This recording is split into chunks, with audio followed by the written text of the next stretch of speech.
Okay, folks, let me get one more thing and then I'll be ready to rock. Can't go anywhere without this. This is the other one. This is my secondary one, but yeah. I'm going with a Cabela shirt and things. That's not the one I usually go with because it just doesn't feel right. Give me a second. I think I may have dropped it. Oh, I don't know where it's at. Oh, dang. That sucks.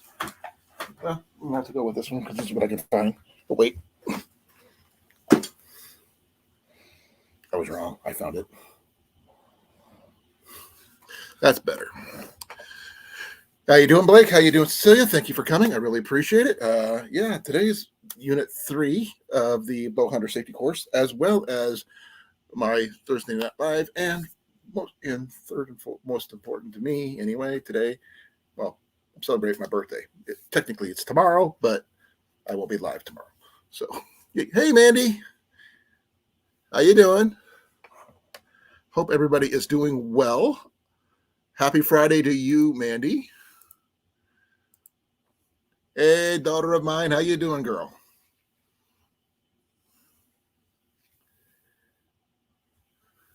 Okay, that's cool.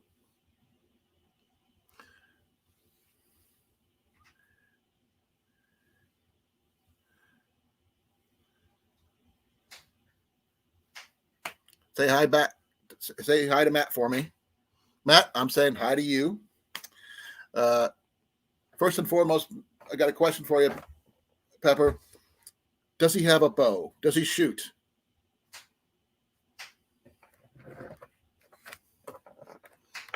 It's important to me. If he doesn't, I will teach him if he needs to. Hey, Molly. Links at the top of the chat. Also, I put a secondary link in. If you wanted to help me celebrate my birthday tomorrow, I greatly appreciate it. So I will be 56 tomorrow. And right now I am doing not much of it. Let's see who's here. Quick.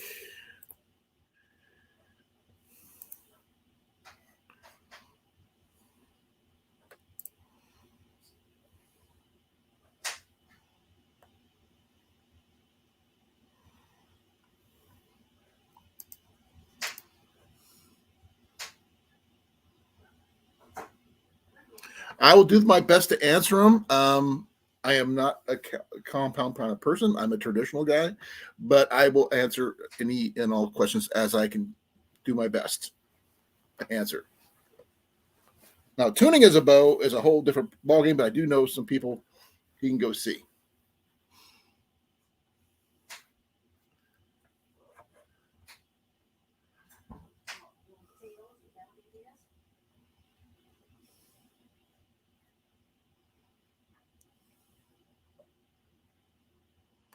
Cecilia, if you've been up since 4:30 yesterday morning, why don't you get something to go get some sleep?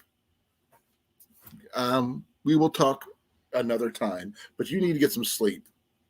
Even I can't go that long without, something. I mean, I literally had a nap before I came on.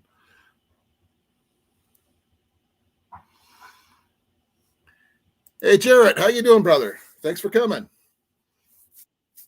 Here comes Molly and Jason. Right behind her. Hello. I'll see what I can do, Blake. How you doing, Molly? I'm doing good. How about you? I'm good to be expected. Hello. How you doing, Jason? Sorry, mouthful of coffee. We're getting a full house already. We already got 6 people in chat, and you guys up on the panel, and yeah. I don't know where Cliff is at the moment, but I'm sure he's going to be lurking somewhere. But we got a full house so far. But we need to convince Cecilia to go to bed because she's been up since 4:30 yesterday morning. Oh, so, okay. That's not good for anybody, to be up for over 24 hours. I've done it, but I was a lot younger. I was younger than Pepper is now. I will check, see what I only have a little bit of bowstring material, Blake. Oh, hi, Mandy. Cecilia, It's Blake, out. Pepper, Blake's here, Pepper's here, South Florida. Jarrett's here, South's here. Cecilia was the first one in. Yeah. I didn't even get a chance to finish putting all my links up, sharing out before she popped in. She was like right on. Now you're gonna have to pop up. You have to put up with some of my stuff going on here inside the shop, noise-wise. Okay, that's fine. I have trouble hearing anyway, so it doesn't really matter. I got the ringing in my ears. A bit about everybody else because I'm about ready to work on electrical here in a few minutes. Okay. I did buy If it gets real loud, I'll mute. We have those 2 potatoes left. All right, everybody, pay attention. Sneak peek, sneak peek, sneak peek. Baked potato or no? Roasted potatoes. Roasted potato. Okay, that's even better. All right, sneak peek in 3, 2, 1. Sneak peek. That's cool. All right, that's it. Hey. Hey, Jason, Yeah. stop flashing me. Right? Oh, it is so much brighter in here just with those pegboards. Well, I bet the reflected light has got to be, yeah. worth it in the first place.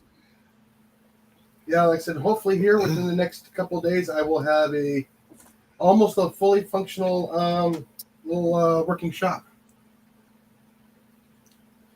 with the desk and storage, and I'm just reusing parts around the house, just rearranging stuff. I'm going, okay, I got this, I got this, I got this, I got this now. I bought parts. And we did buy some stuff, yes, Yes, we did. so I can have a good shelf to work on. Nice 31. Okay. Blake asked for a 64-inch bowstring. I'm going to need some more bowstring material. Mhm. That's my cost. A small roll of bowstring material, and I'll do it. So don't forget your time. Say what? Don't forget to include your time. Well, the thing is, if he buys me the roll of material, Mm-hmm. that will allow me to make even more bowstrings, which is basically it balances out. I get you. So I can make a roll, even a quarter roll, quarter pound roll can make me do like 10 to 20 more bowstrings, which I could then sell. So also I can also consider it like a birthday present sort of type thing. So yeah, you just got to tell me what colors he wants, because right now I only have 2 colors: Camouflage. blue and green. Get some blue, green, some brown in there. I don't The like doing double? triple. I do a double, not triple. Oh, okay.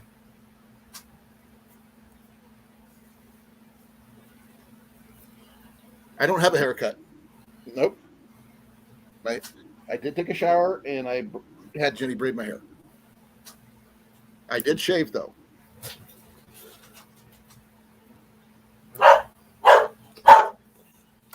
But I am, as much as I can be.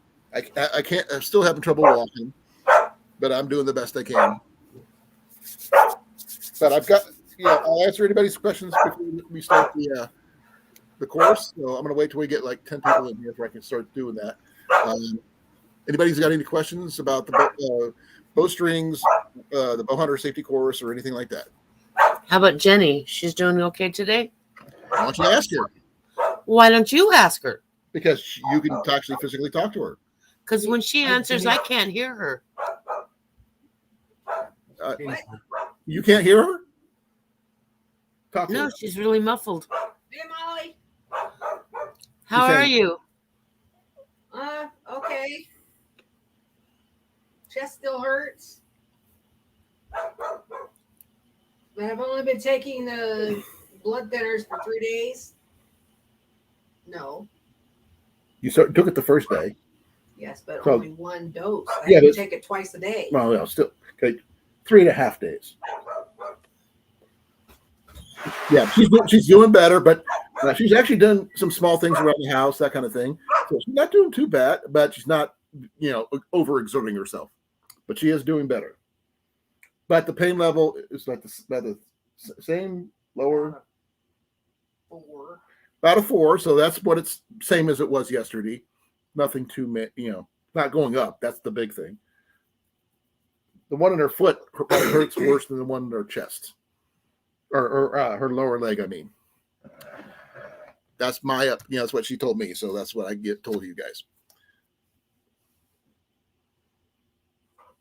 So, anybody have any questions about today as course and stuff, or anyone going to be at the festival at Danforth this weekend? I don't think I will be there.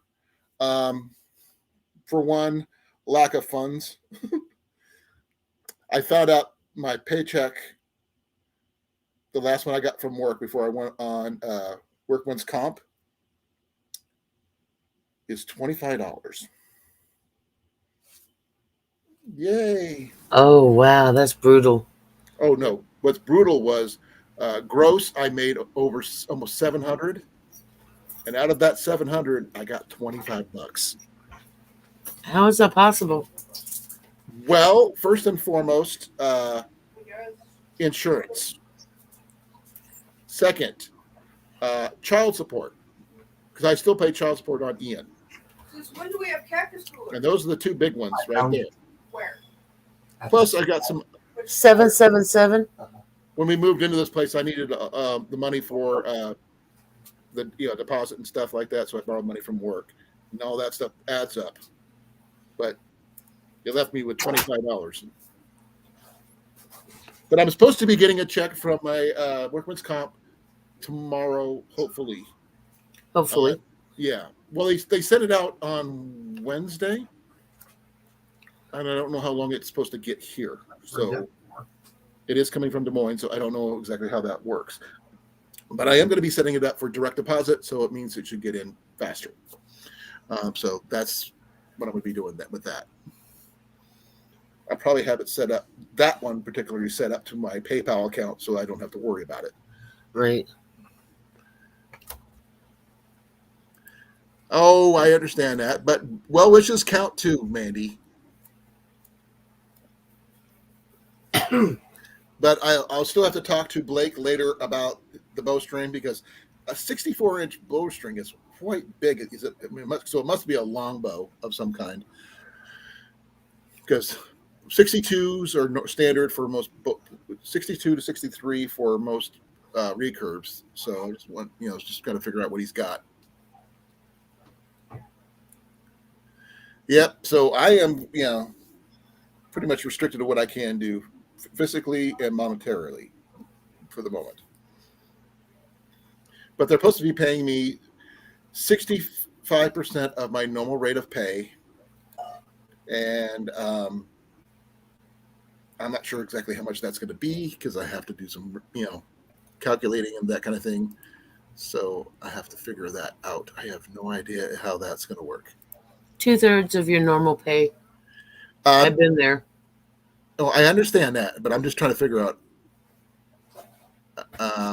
how that you calculate that one. Is it per the week or something like that? I'm not sure. It's a daily thing. Well, I understand that, but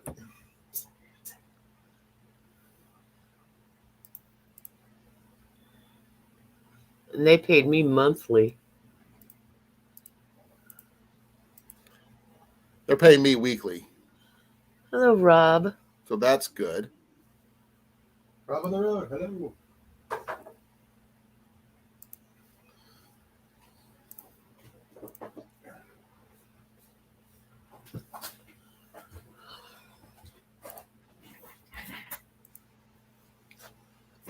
Okay. It depends on if they're going by a 5-day week or whatever, but or 6-day, whatever.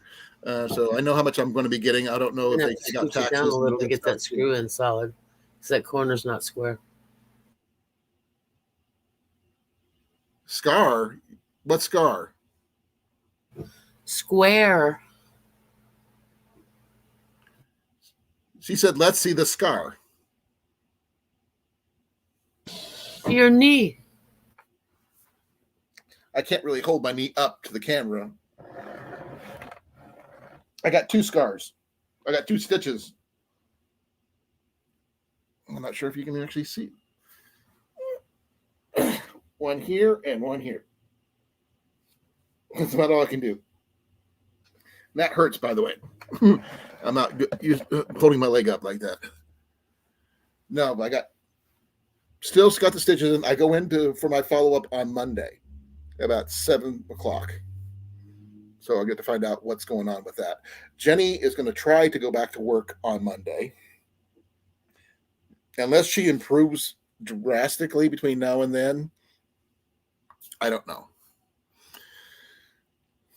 But she's supposed to be going back for a follow-up herself with her primary care next week. And she has not heard back from them yet. So she's going to call again tomorrow, and hopefully everything works out. She gets in to be seen before she can find out some more information. Is that you knocking? I'm not knocking. Oh, that must be my story. Never mind. What? Okay, she's okay. I see what she's doing. She's sending healing energy. Okay, thank you, Cecilia. But remember, you are tired. Walk back around the desk. You don't have any extra energy to send me at the moment. Get some sleep, then do that. But my knee is swelling up lately, so yay that. But we're getting things figured out. What time is it now? Let's see, it's like 1:15. We have 3 people in chat. We need more people. Rob's here. Nope. He is not a chimney sweep, even though he's skinny enough to be one. We do have coal mines here in Iowa, but no active ones that I know of off the top of my head. That same for natural gas. Nope, not going to happen. He's more mechanically inclined than I am, so I want to get him off to what you would call university so he can go get educated in the mechanical arts. The kid is a whiz at figuring out light switches and electric stuff. So don't ask me how he does it. He just got to feel for it, which I think is a gift. What do you think, Jason? Oh, I'm occupied. He's currently. He's playing. I know. Yeah. I'm not playing. I'm getting work done today. That's true.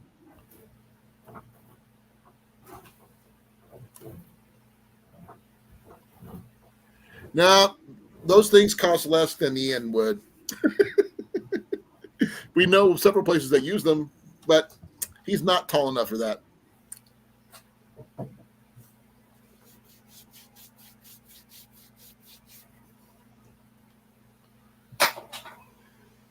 I need like 12 people in the chat, everything set up for, who CEOs here. Also, I need some more questions from Blake, if he's available. If I can ask him about,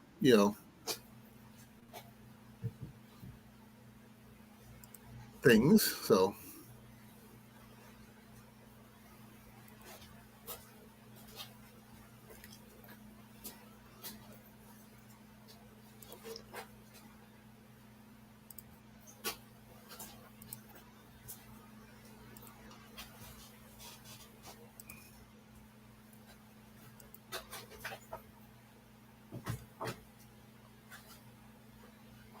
Nope, not yet. I am not doing the giveaway today due to circumstances with Jenny and myself this week, but I am going to be doing the giveaway. You've got 5, right?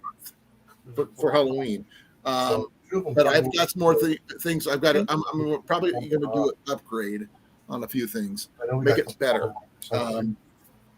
Jenny does have the bottle. I think you complete. Absorbed them all. With the this is what I got so far. Sorry, please forgive the cat fur. But there's the bag that Jenny made. It is a drawstring. But I still got to get the blue paracord and stuff like that. But since I have not been able to get, the extra cash to do that, that's not going to happen. Not right today, right now. So Dang it, I should have put this on earlier. Because if I sit up too much, my leg hurts. I'm putting my brace on, folks. Bear with me.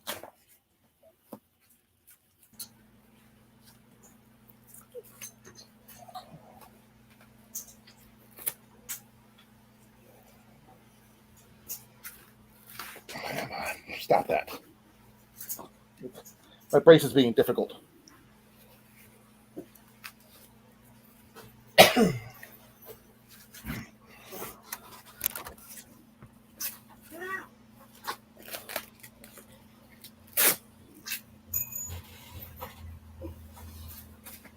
The brace is at least helping me sit up without having to worry about accidentally bending my knee or anything like that. Okay, there we go. Really? What? You don't want to know. Okay. I feel much better now. Oh, Pepper's tapping out. Bye, Pepper. Bye, Pepper. Okay. Hey, Pepper, send me Matt's questions about his bow. I'll do my best to answer them. And Jenny says goodnight to you as well.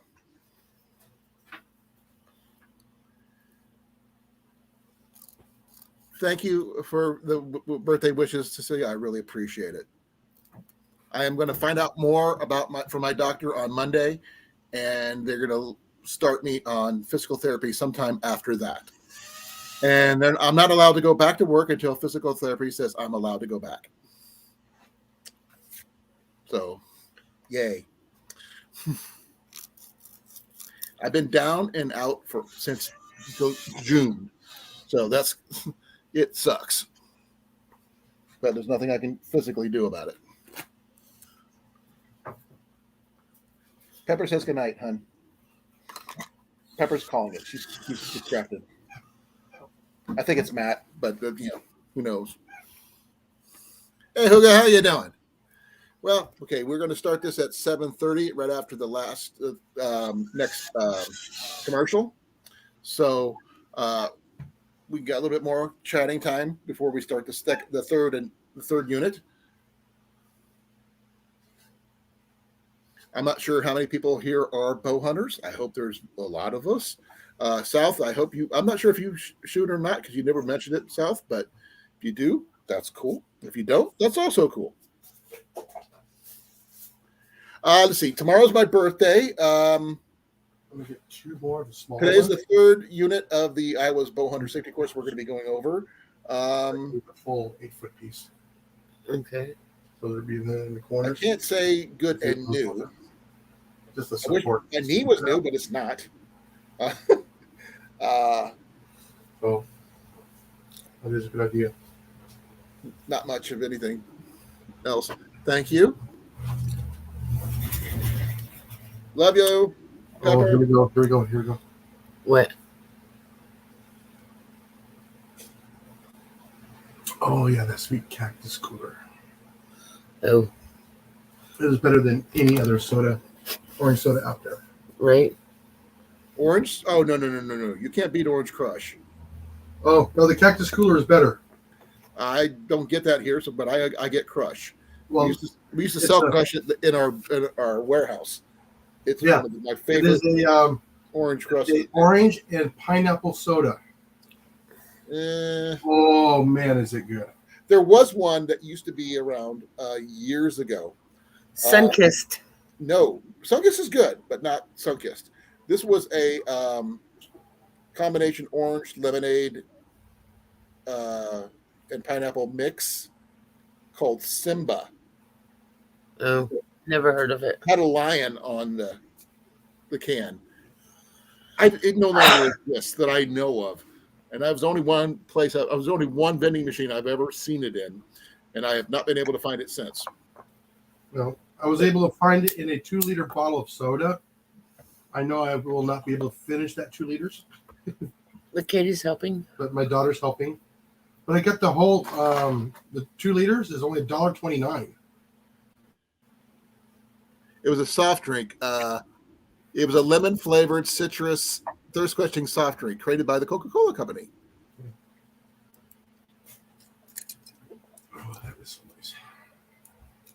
and I bought it in can form, but they're showing me here in glass form. That was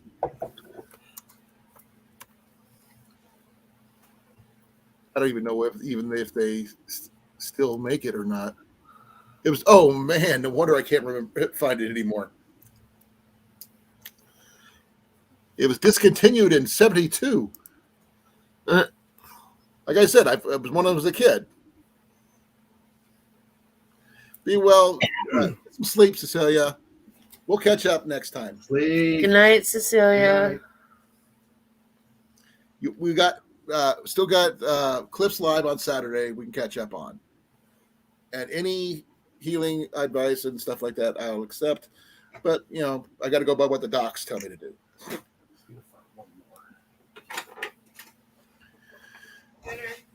Oh, sweet. Love you, Cecilia. Thank you. What, to get you a soda too? Are you coming? No, dinner's ready. What are you guys having? I don't know yet. What are we having? You're joking, right? Yeah. What are we having? You cooked the pork butt for me so I could coat it in salsa. Oh, you took care of that? Yes. Oh, thank you. I did not want to do that today. I did as much as I could. Oh, I found the other bracket. Green chili pork. We're having chicken with sort of like roasted oven roasted potato. Take it. I found it. The one you were missing? Okay, we got 3 more minutes, and I'll start the third unit. And the topic on this one, just to let you know, is actually, let me scroll up here, archery safety. So that's going to be interesting to see what comes out of that one.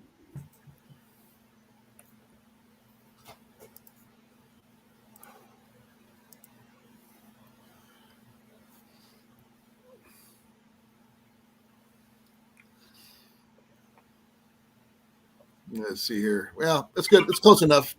If everybody's ready, I can start the course. Please, if you're ready for this, please put a 1 in the chat, please. That way I know you're ready. I know Cecilia and Pepper had to tap out already due to circumstances. But I'm not sure about Jason because he's fiddling in his shop. Well, I'm listening.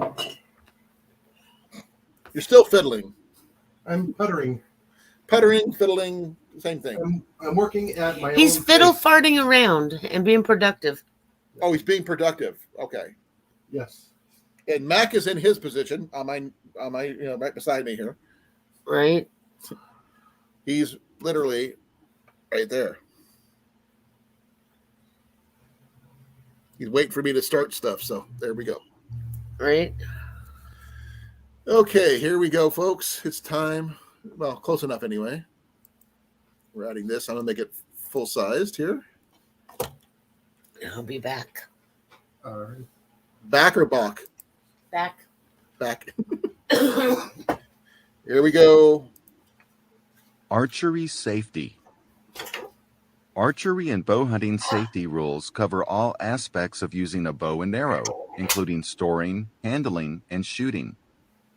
In many states, a bow and arrow are considered a firearm, and the same rules and regulations that apply to firearms also apply to bows and arrows.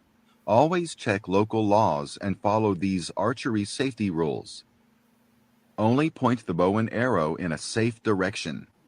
Only nock an arrow when it's safe to shoot.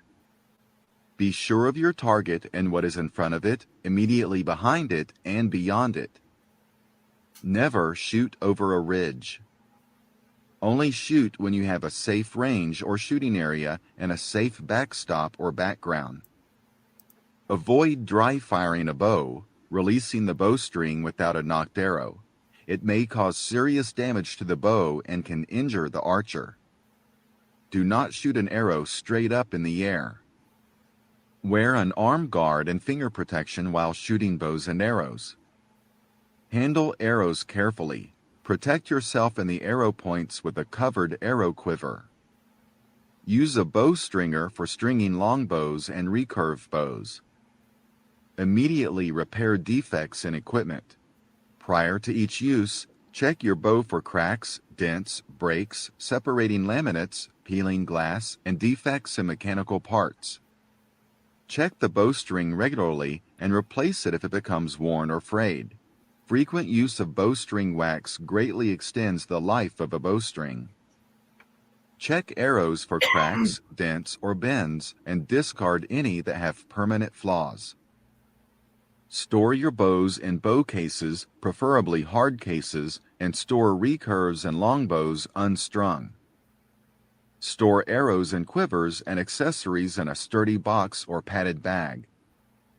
Keep your emotions under control and think about safety first. Do not drink alcohol or take mood-altering drugs before, during, or after shooting a bow. Glossary. Covered arrow quiver. A device with a shatter-resistant cover or hood that holds arrows, protects the shooter and others from accidental contact with arrow points, and provides safe transport of arrows in the field. Nock. Noun. The slotted plastic tip on an arrow that serves as the attachment point to position an arrow on the bowstring. Verb. To nock an arrow is to fit an arrow to the bowstring to ready it for shooting.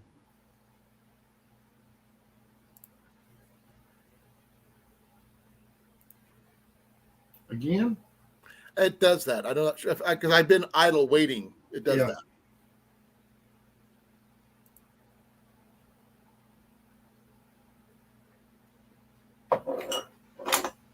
Make sure I'm in the right section here. Yep.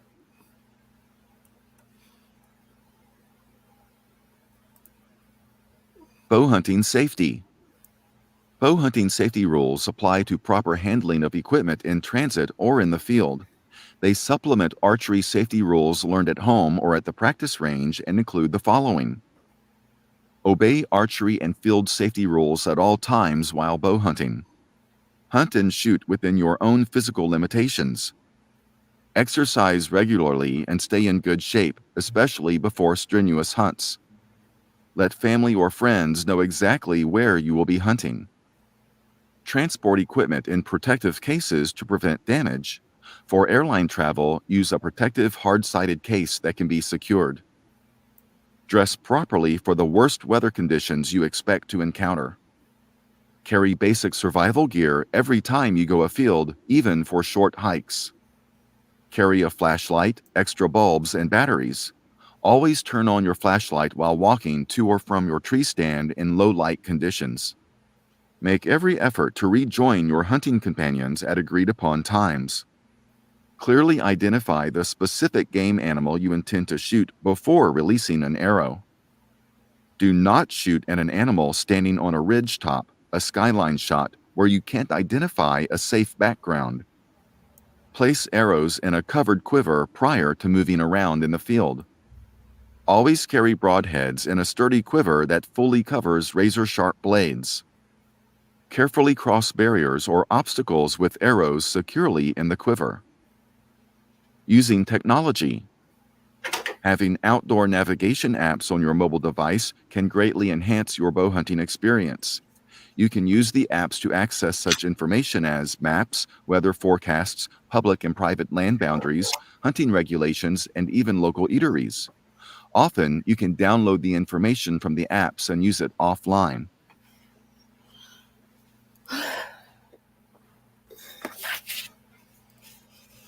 Think safety checklist. Prior to each use, check your bow and arrows for signs of damage or wear. Only point your bow and arrow in a safe direction. Only nock an arrow when it's safe to shoot. Be sure of your target and what's in front of it, immediately behind it, and beyond it. Never shoot over a ridge.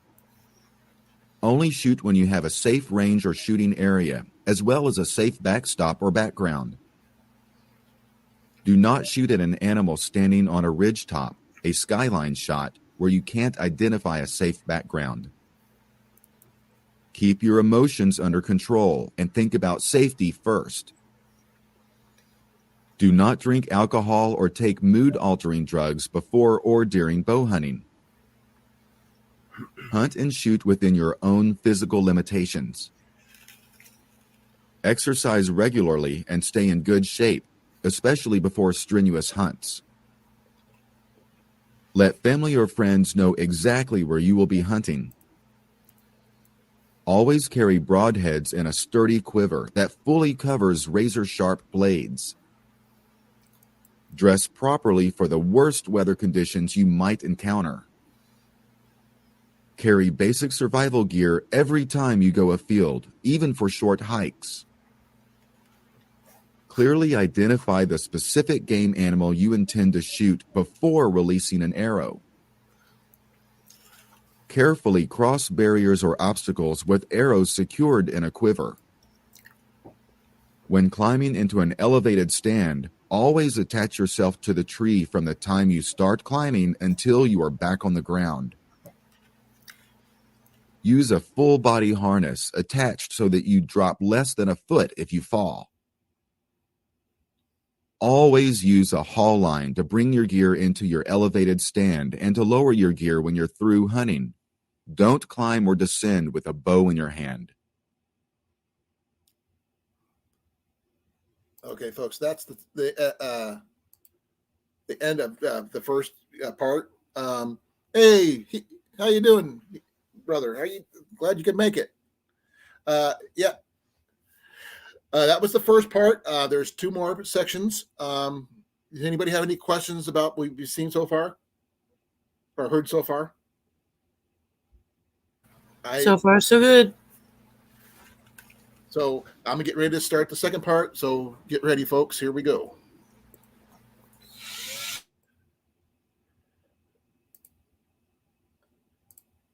Oh, there we go. Get that thing going. Okay, here we go.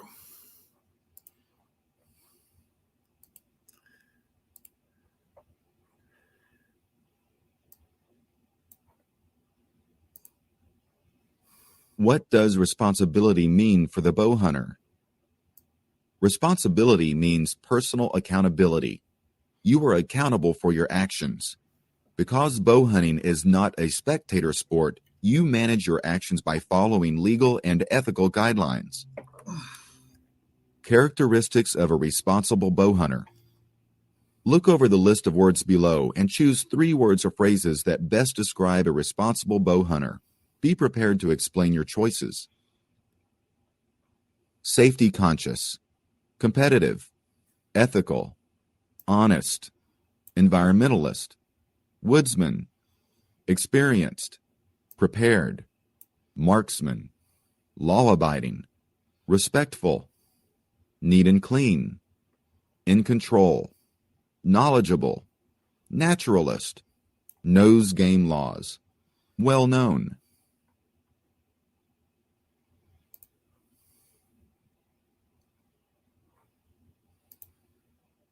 Bow hunting regulations. Hunting regulations are laws passed by a country, state, city, province, or territory to protect resources, protect property rights, protect people, ensure fair chase, ensure equal opportunity or the quantity and quality of game, gather information, manage wildlife populations. Every hunter must follow the hunting regulations to behave responsibly and comply with state or provincial legal requirements. These regulations are passed by boards or commissions following a public hearing process. Public hearings are required to give hunters and others an opportunity to provide input or address issues prior to the enactment of statutes or rules and regulations. Every jurisdiction publishes a booklet containing current hunting regulations. All hunters should become familiar with the requirements well before the hunting season begins. Most hunting regulations are available on the internet or at places that sell hunting licenses and sporting goods. Important. Regardless of the type of equipment used, hunting is a privilege that can be taken away if hunting laws are violated. A hunting license can be revoked after a hunter is convicted of a serious violation or repeated offenses. Know the law. Categories of hunting laws that bow hunters must be aware of include legal bow hunting seasons, legal hunting methods and equipment, special provisions for physically challenged bow hunters, animal tagging requirements, animal transporting requirements, trespassing laws, penalties and violations, education requirements. Know the law. Ignorance of hunting laws is not an excuse for violating them.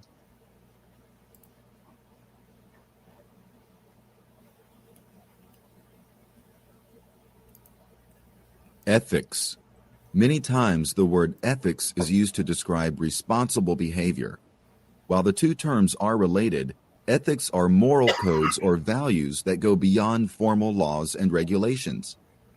They are referred to as unwritten laws, the rights and wrongs that dictate proper behavior.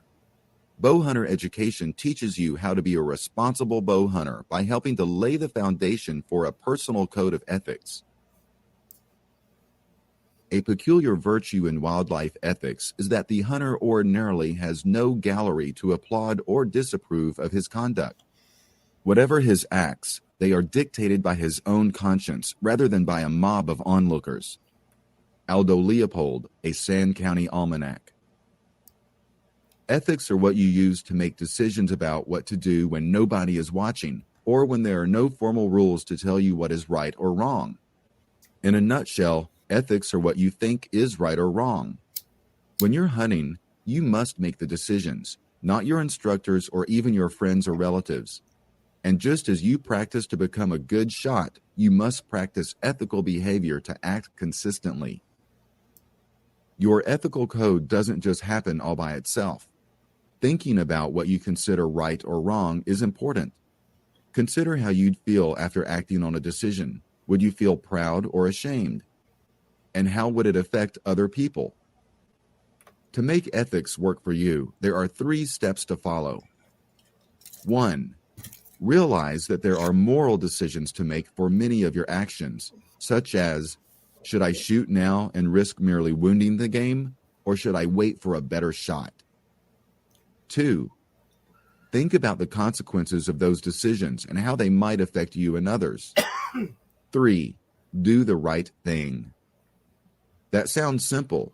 In real life, however, few answers are black and white. Your personal ethics will help you sort through the gray areas and any moral dilemmas you might encounter. Laws are everything you must and must not do. Ethics are those things you should and should not do. T.D. Carroll, former hunter and education administrator.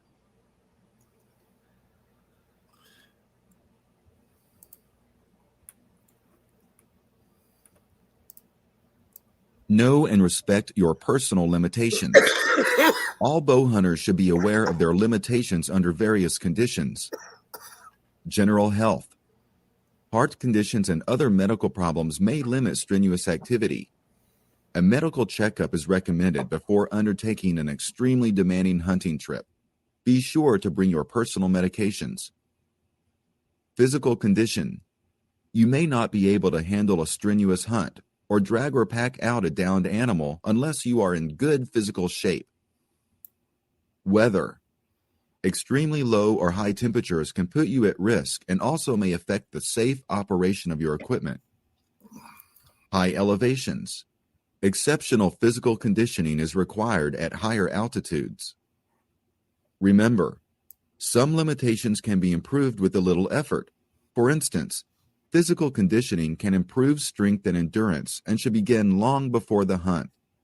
Archery practice will help you expand the range of your shooting.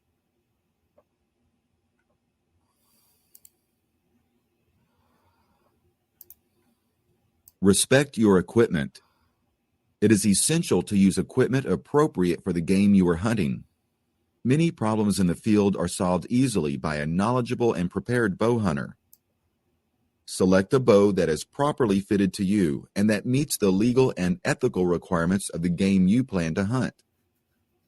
Ensure that the bow is in good operating condition. Make a habit of conducting a pre-hunt inspection of your equipment before each trip. Purchase arrows that match the draw weight and draw length of your bow.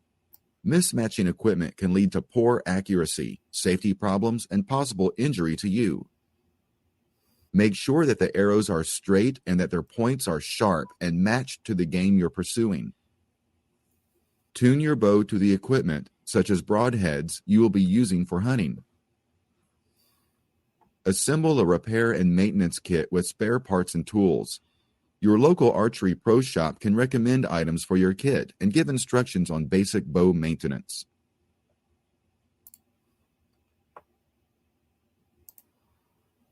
Respect the landowner. If you hunt on private property, treat the landowner's property as if it were your own. Maintaining a friendly relationship will ensure that you have a place to hunt from one season to the next. Ask permission before entering private land.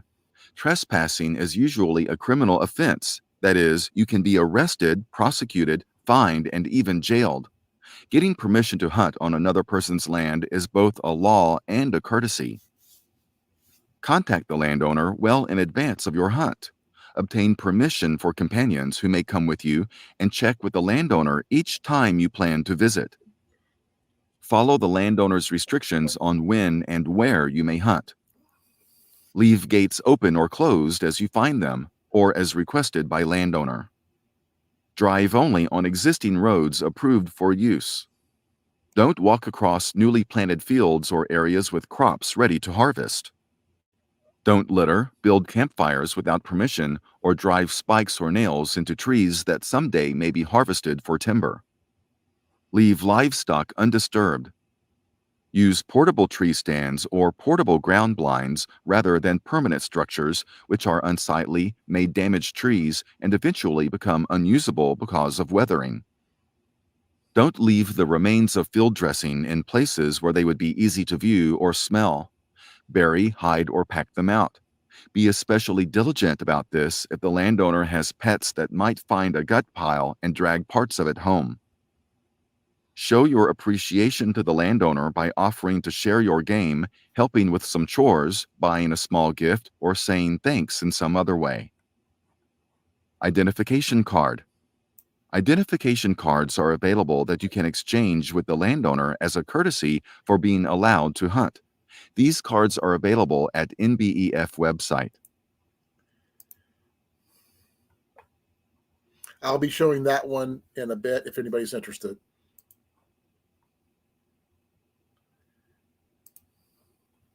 Respect game animals and resources.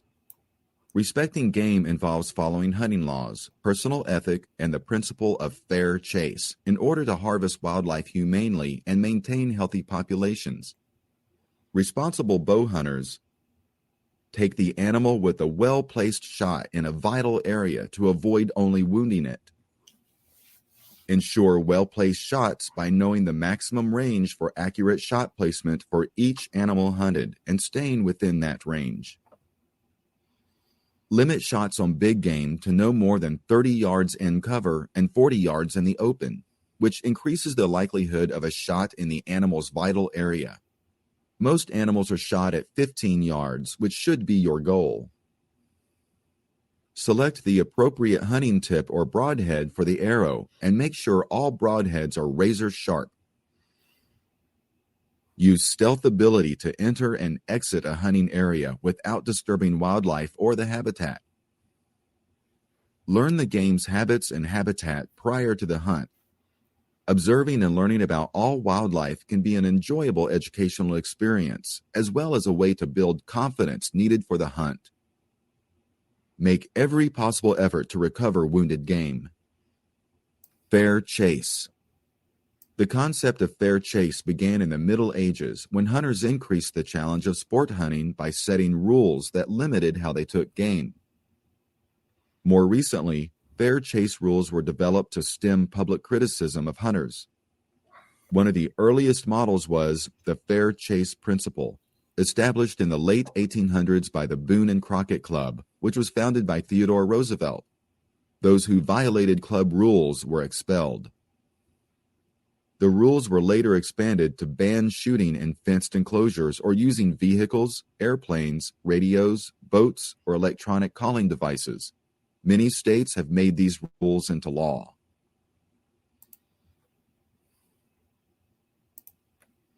Respect your hunting companions. Bow hunting is a great experience to share with friends and companions. There are 4 key ways to maintain friendships on a hunt. Shared values. Bow hunting companions must respect wildlife, landowner relations, the rules of the game, and other considerations. If your hunting companions do not share your respect for bow hunting, you would be wise to choose other partners. Dependability. Hunting companions must be able to depend on one another and trust each other's word. Agreements are important on such things as the time to meet for the hunt, the time to stop hunting, and what hunting areas are assigned to each hunter. Courtesy. Be considerate and thoughtful of others. Avoid wandering around the hunting areas and walking up on your companions. Communication. Thoroughly discuss all important aspects of the hunt. Maintaining good communication with companions should eliminate most problems. The unwritten law. The rule of first blood establishes a fair way to determine who can claim an animal that has been shot by 2 hunters. Although it may not have legal grounds, its strength and enforcement lie directly with understanding and true sportsmanship by all responsible bow hunters. The first hunter to place an arrow in an animal's vital area, which draws enough blood to leave a trackable trail and thus has a good chance of bringing the animal to his or her possession, may claim the animal. Conversely, if the first hunter feels that the wound was superficial in nature and recovery of the animal was not likely, that hunter should give up claim to the game if another hunter brings it to the ground.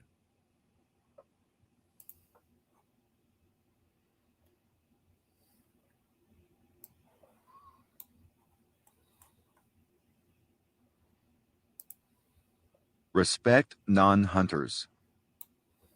Responsible bow hunters refrain from behavior that will turn people against hunting. You should not display vulgar or obnoxious bumper stickers or clothing slogans, brag or try to start arguments with people who don't hunt or who oppose hunting, use foul language in public places while wearing camouflage or other clothing that identifies the individual as a bow hunter. Go into public places wearing camouflage or similar clothing that has been doused with scent-covering odors. Wear bloody clothing or unnecessarily display dead animals in public. Be disrespectful of landowners, their livestock, or any private property. Purchase or drink alcoholic beverages, be intoxicated, or be impaired by drugs prior to, during, or after a hunt. When transporting game, be sure to keep it covered to avoid offending non-hunters. Remember, when hunting away from home, keep a fresh, clean set of clothing for trips into town for gas, meals, or other supplies.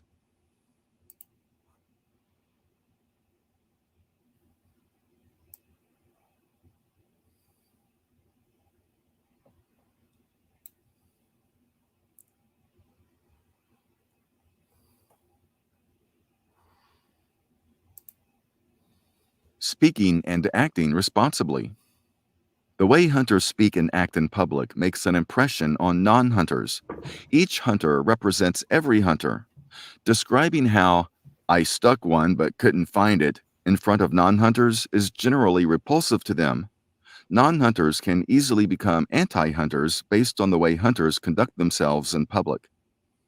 All hunters should be good ambassadors of their activity. Speaking knowledgeably will create goodwill.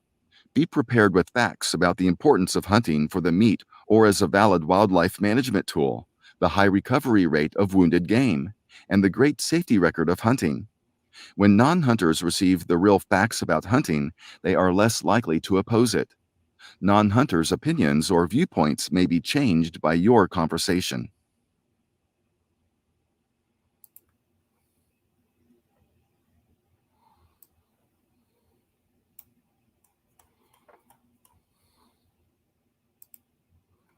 Positive actions by responsible bow hunters. Cover game animals while traveling from field to home. Clean up prior to going to town. Present a professional image when giving public presentations. Don't consume alcoholic beverages while bow hunting. Eliminate waste by properly caring for game meat from field to freezer. Take only tasteful photographs and videos of a hunt. Avoid confrontations with those who do not agree with your choice to bow hunt. Promote bow hunting's contributions to wildlife conservation and hunter education. Always make sure your actions are courteous, considerate, capable, and careful. The 4 C's of hunting. Understand why you hunt and be able to tell others about the benefits of bow hunting. Support homeless shelters and soup kitchens by donating venison and other game. Emphasize the social values of bow hunting. Invite those concerned about wildlife to join you in conservation efforts.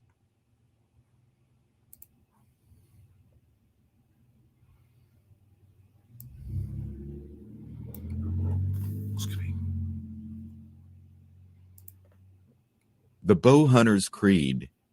In trying to adopt your own code of responsible behavior when bow hunting, it may be wise to consider the following statements which make up the National Bowhunter Education Foundation, or NBEF, Bow Hunter's Creed. I firmly resolve, without reservation, to uphold the following bow hunting principles. I will support the national, state, and provincial regulatory agencies and conservation organizations in the propagation and management of all game. I will, at all times, actively support and promote hunting with the bow. I will abide by current game regulations and at all times conduct myself as a sportsman so as not to bring discredit to the bow hunting community. I will respect all landowners' rights. I will assist all bow hunters in locating places to hunt, but I will not impose myself knowingly on another bow hunter. I will enjoy the challenge of the hunt and will study the habits of the game I hunt. I will use legal archery equipment and will search long and diligently to track down and recover any wounded game. I will not undertake or commit any act that could be considered as detrimental to the ancient and honorable art of bow hunting.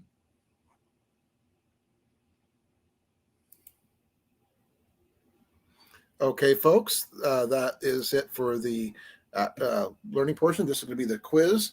If you guys have been paying attention, please put a 1 in the chat if you're ready for the quiz, and I'll start that shortly.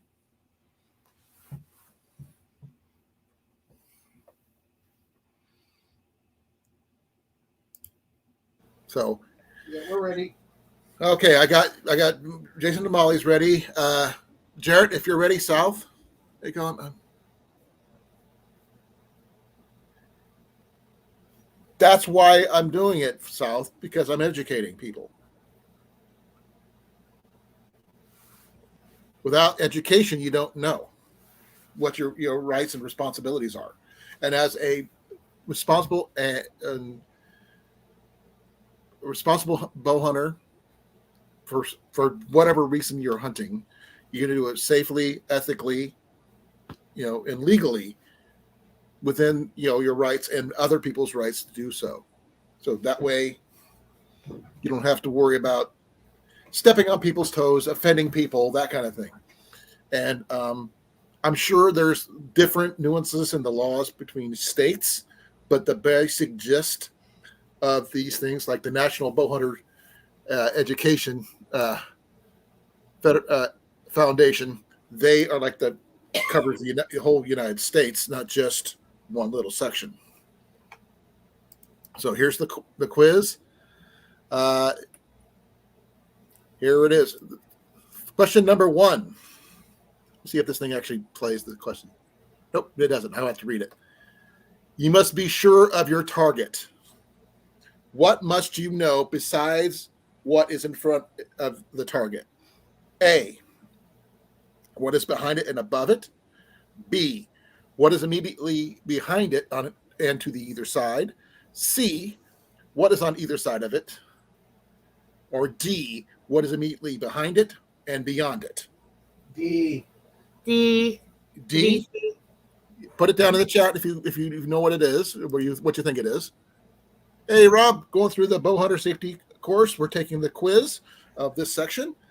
We just got finished with this whole section 3, unit 3, and yeah, we're going through the quiz right now.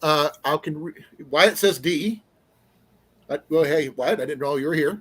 Thank you. Hello, Wyatt. Hello, Wyatt. It's Steve. Yep, it's all. I think it's D.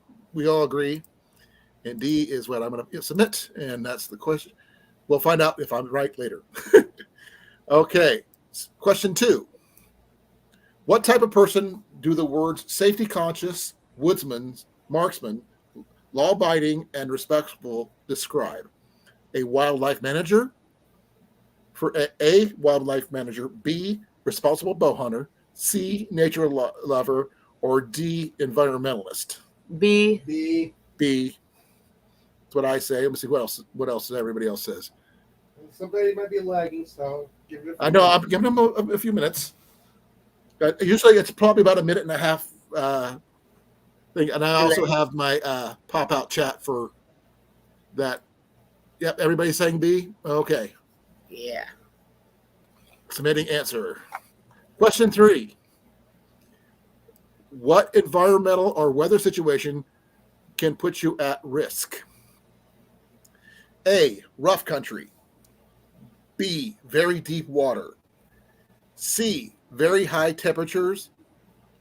D, heavy rainfall. C. I'm leaning towards C myself. Technically, you're right, Rob, but they're looking for specific answers because I got one wrong in the last section because I didn't use the complete answer. I got a partial instead. So I got a D. We got a C. How many C's we got? Jason? 2. 2 on the chat, and then us. I say C. And And Sal says C. And Jarrett says C. Okay. Wyatt says C. Yep. So we're going to go with C. We're going to find out if that's the right answer. We're going to get there. Question 4. What should you do to your bow so that it's right for the equipment, such as broadheads, you will be using for hunting? A, string your bow. B, match your bow. C, tune your bow. Or D, bend your bow. I like C. B. Match your bow. I like C because I've never heard of matching your bow unless you're trying to match the arrows to your bow, but also tuning your bow. So it's the only thing I've ever heard of when you can tune a bow. But that's from my experience. C. So we're going to go C again with tune your bow. That's gonna be B. Unless it's D. I got how many we got? We got a D from Jason. We got a B. B. C. B as in boy. Okay, you said B. Ben. Okay. We got a B. We got a C. We got a C. Okay. Oh man.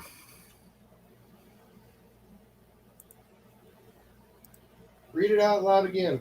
Okay, give me a second. What should you do to your bow so that it is right for the equipment, such as broadheads, you will be using for hunting? Tune your bow to make sure it's right. Match your bow to the broadheads and stuff.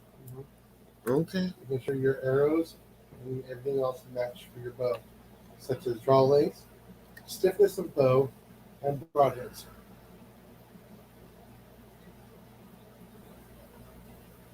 Tuna fish. Really? South? You can tune a bow, you can tune a fish. Yeah. Like I said, they said nothing about tuning your bow. No, they didn't say anything about it. In the lesson. Okay.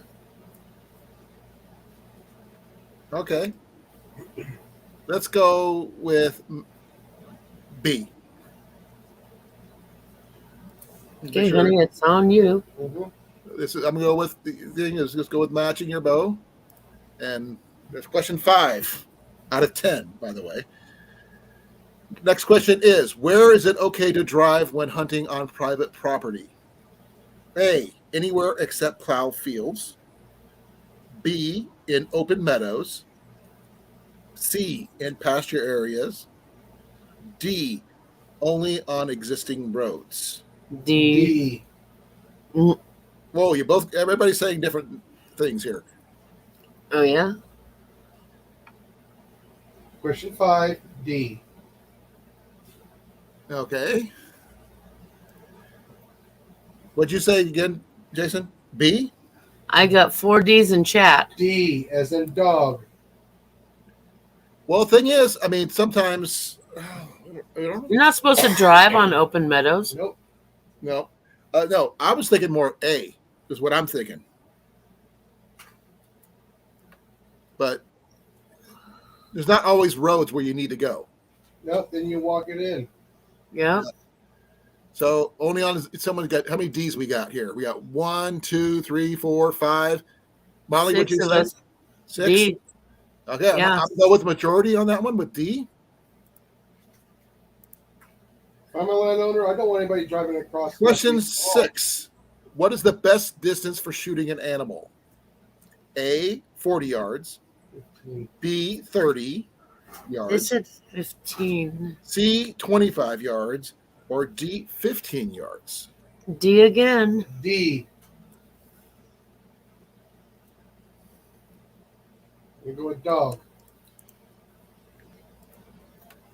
I'll check something. Well, they said 40 yards is a hard poke. 30 yards is doable. But they said most shots are taken within 15 yards. Okay, 15 yards as it is then. Let's see what anybody in the chat says. We got 15 from Rob. B, which is 30 yards for Jarrett. And Wyatt says D. I'm going to go with the majority at 15. Submitting answer. Question 7 out of 10. What rule establishes which hunter can claim an animal if 2 hunters shoot an arrow at the same animal? A, the rule of fair chase. B, the rule of first blood. C, the rule of first strike. D, the rule of fair claim. And first blood does not mean Sylvester Stallone's movies, Right. though that one is a good one. The rule of first blood, B. Really? Not fair I'm game? leaning towards B on this one myself. Hey, that was air conditioning. Yeah. off. So we got a B, A B. 2 B's for you guys. B sounds good to me too. Rule of first blood. Question 8. What should you do to be courteous to other hunters? A, avoid wandering around hunting areas. B, always let someone else take the first shot. C, make lunch for everyone in your group. D, field dress the animal away from your campsite. A. That's a tough, I mean,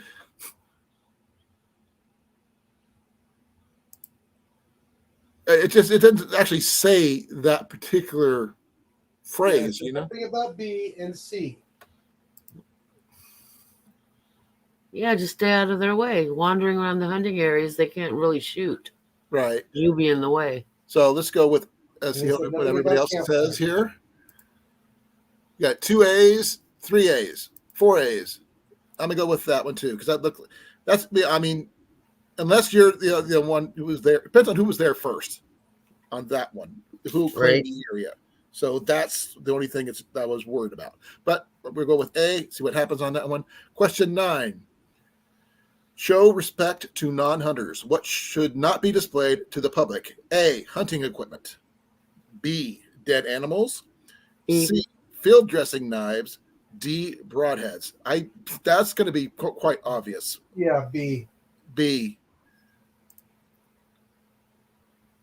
HX is saying A. Right, it says B. Yeah, I'm gonna say B because that's just like an obvious thing. Because I've seen, if you've ever seen the movie Starman, Yes. the deer scene, Mhm. Oh yeah. that's one that sticks to my mind the most when it comes to something like this. But we're not going to be able to resurrect a deer on a hood of somebody's truck. But yeah, I'm gonna say that one. Okay, last question. For hunters to be good ambassadors of their activity, how should they speak in public? First one is A, knowledgeably, B, forcibly, C, graphically, or D, softly. A. A, just like shouting at me on that one. If you don't like it though, don't. You're right, and yeah. I'm gonna go with A as well. We had a lot of A's in the thing. So here we're gonna go. Last question, and we're gonna find out how we did overall. Click below to see results. Let's see how we did, folks. Did we miss any? Yeah, you missed one. View critic. It was tune your bow. Was the correct I one. was right. Okay, it is. I was thinking it was tune because I've never heard match your bow. I've heard of match your arrows, but not to match your bow. But Right. 90 is still a good score. Yeah. Yes. Yep, still good score. Still passing. And we could. Well, I remember hearing. That's really the next session. We're not going to be getting that until next week, so we're going to stop sharing that one for now. Yeah. So that's where we're at right now, folks. I mean, because I've only tuned a bow, match arrows. Yeah. So I didn't hear him That's on say me. anything about tuning your bow in the lesson. Yeah, well, but like I said, I've heard of matching arrows, Yeah. but That not was in the matching quiz, bows. Lesson. That was Okay. the lesson. Let me use this as an example here.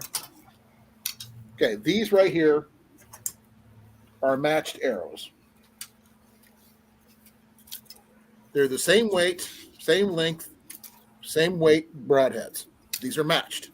Now they will make sure they match they're tuned to the bow. Once they're by draw weight, draw length, weight of arrow, depending on how heavy you want these are, according to the bow, your type of bow you're using, whether it's long bow, recurve, compound, or if it's a shorter shaft using for crossbows. If that's what you could use. But that's what all I've ever known. But I should have stuck with my gut and stuck with tune, because that tuning I knew. I just got discombobulated. Yeah, that was my fault. But we know better now. Well, I was wondering what was in the lesson. Well, they both were, technically. But like I said, they always ask for the most right answer. Oh yeah. And, like I said, you can match arrows, but you can't match a bow. You can participate in a bow match. That's more like competition thing, not necessarily out there bow hunting. But that was really informative. I learned a lot in this one. It was not as big as some, but it was a lot of information being thrown at you. But I'm using parts of movies and stuff that I've seen that dealt with bow hunting deer and things like that. The one from the Starman is like the most poignant one about displaying a carcass on a car. carcass on a vehicle. That one was like graphic, and generally you don't do that the way they did it.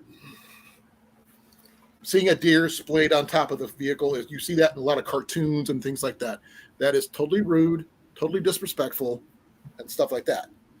You may be proud of what you did, the way you harvest a proper animal ethically and safely and all that stuff. But there's some people who just want to say, "Oh, what I call it? They're trophy hunters, not hunter. They're not sportsmen." Tell the girls to come out. I'm grocery shopping. Be well, Jarrett. Thank you for coming. Bye, Jarrett. Hi, Jared. It's okay, South. I don't mind.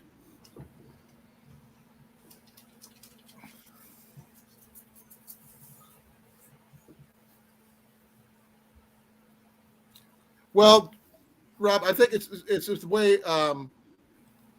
Okay, the one to be fair, the ones that I'm talking about from Starman, the people who represented hunters there were drunk, openly disrespectful, and displayed their game tastelessly. Good job, South.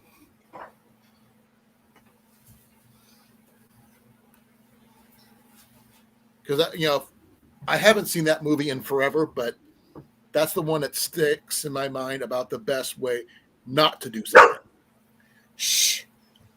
Shut It up. shows disrespect to non-bow hunters or hunters in general in that case, because I don't know if they use bows or rifles in that case. To me, I mean, I'm a firm believer. I hunt for food, not trophies. If it happens to have a decent rack, great. I will keep the antlers, use them for make different equipment, making arrows, making bows. I don't know, but that would and donate meat to the food lockers of Iowa to help people who need it. That's what you do. That's why I was raised. That's what I learned. And if I can find a clip of that particular scene, Rob, I'll send it to you, and that explains a lot about what not to do about being disrespectful in public to non-hunters.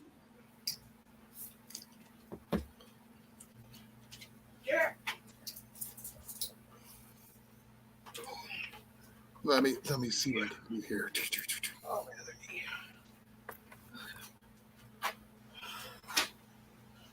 Okay, I'm going to mute for a personal conversation. Okay.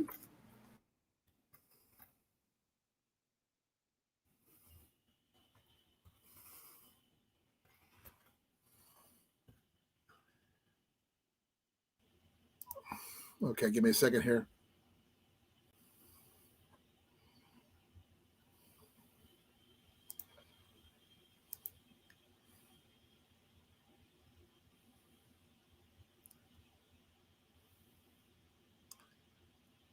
Oh man, that's not the one I want.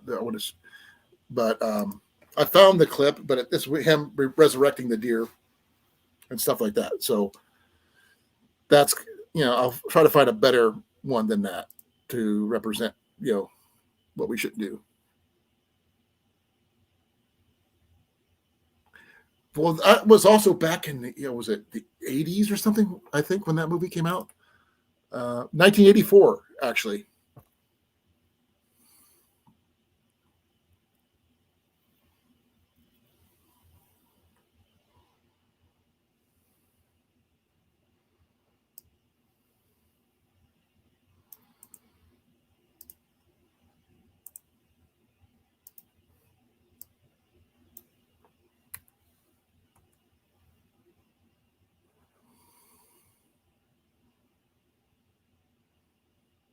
I've got to find more of that one particular one. But hey, Mandy, myself, I would not do that. I mean, I would try to process the deer the best I could. In field first, then drag out the carcass and stuff as I can to be taken to be processed at a different location, so I can get it to the a meat locker to have it processed properly.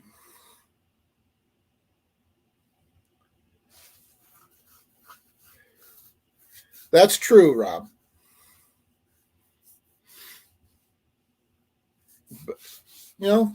But if I remember correctly, it's been a while since I've seen the movie, but the things that they talk about in this the course section that we were discussing. They don't be drunk, don't display bloody clothing. That's more of a more modern deal than it was back in 1984, which is almost 40 years ago. 40 years next year. Good job, buddy. I don't know how to process game myself. I've never had a chance or an opportunity to do so or participate in to do so. I've always gone for smaller game such as rabbits, squirrels. If I could get a turkey, I could probably process a turkey easily enough. But no big game like deer. Not because I didn't have the opportunity to get one. I've been deer hunting before. I just never got one. The first one I ever went to, it jumped the string. That's all on me. But yeah. But I've been ready for this season and everything else, but I've got to wait until my knee is better before I can get out and about. I've never done it. I can't say I don't know. I've got the gear. I've got some of the gear, I should say. I've got a skinning knife and the stuff, but I've never actually done it. I was supposed to take a class on how to do it at one of the last Outdoor Dig Classics, but they canceled it at the last second due to some kind of, I think they discovered that the carcass they were going to be using had chronic wasting disease or something. I'm not sure exactly the reason why. That was the rumor I heard. So, but I've never got the opportunity. Otherwise, I would have sat in that class all day long. I tried for 3 years to get in on that class because I end up missing it every time. I would love to go out with someone and learn how to do that by hand, because my dad never did it. He always had it sent out to do that, or his brothers did it. Just never done it at home. I was more of the hunter than my brother or my rest of this side of my family. I'll be right back. I need to go check on supper, Okay, supper is ready. I'll be right back, folks. Ow, where's my key?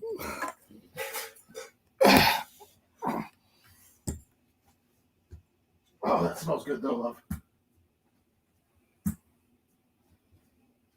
I think potatoes would be a better deal anyway.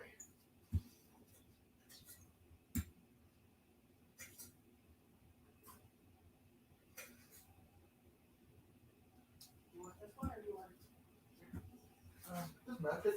Just fix them up. You get some big pieces, you get some small pieces, a little bit of both.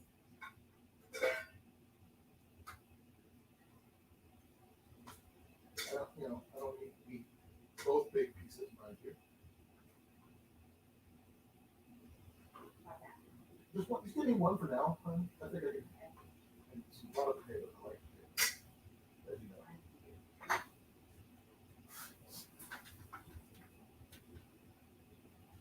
Did you wash any? What? Did you wash any? Okay. That does look good though. Good thing you got potatoes. That's good.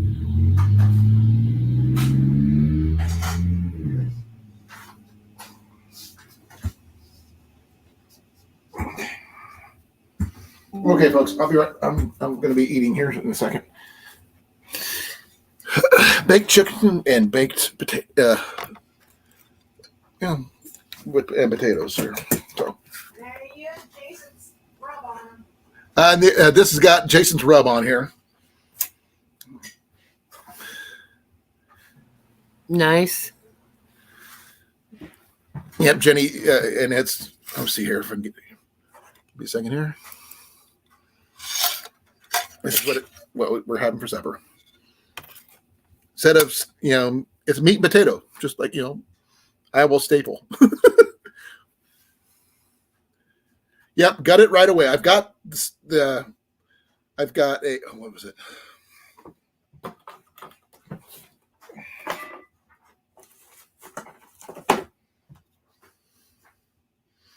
I got my Schrader, old timer. So I don't have a gut cleaning set up. I've been going to be getting one of those, but that's only if I plan on actually getting out there and getting ready for a deer hunt. But since I'm not going to be doing anything like that this year, I don't need to. But I've always stayed with smaller game because I knew that I didn't have the proper skill set. Until someone walks me through it and make sure I'm not doing being an idiot about something, I don't want to mess it up, damage the meat or anything like that. Yeah, I can feel. I know what you're supposed to do. I just have never done it.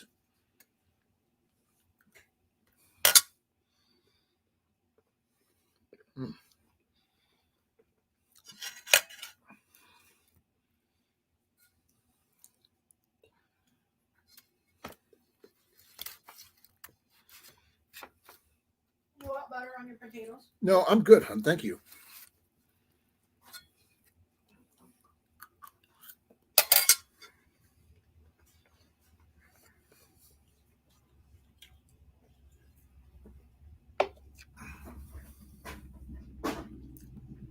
I know that you're supposed to gut the deer before you can do anything else, then take it to eat. But skinning is the only thing I don't know how to do. And the actual gutting, I know what you're supposed to do by reading it, but I'm a firm believer by learning by hand, and I have not had the opportunity to be taught, in person.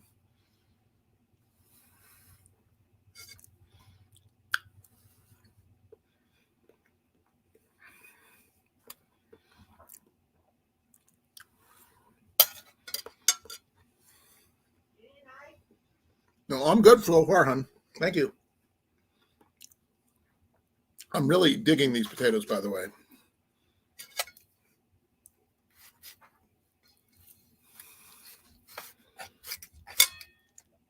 Yeah, it's chicken breast right here. So bear with me here. That's good.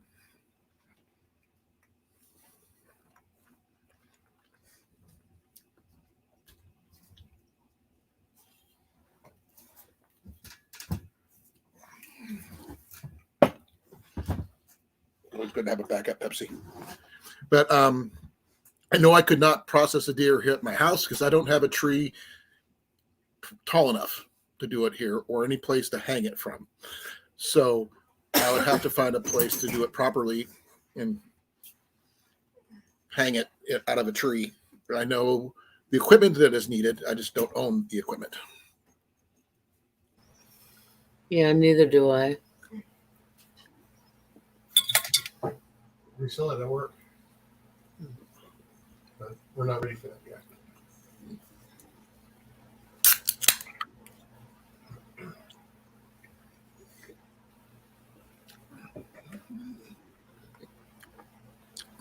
That's true, Sal.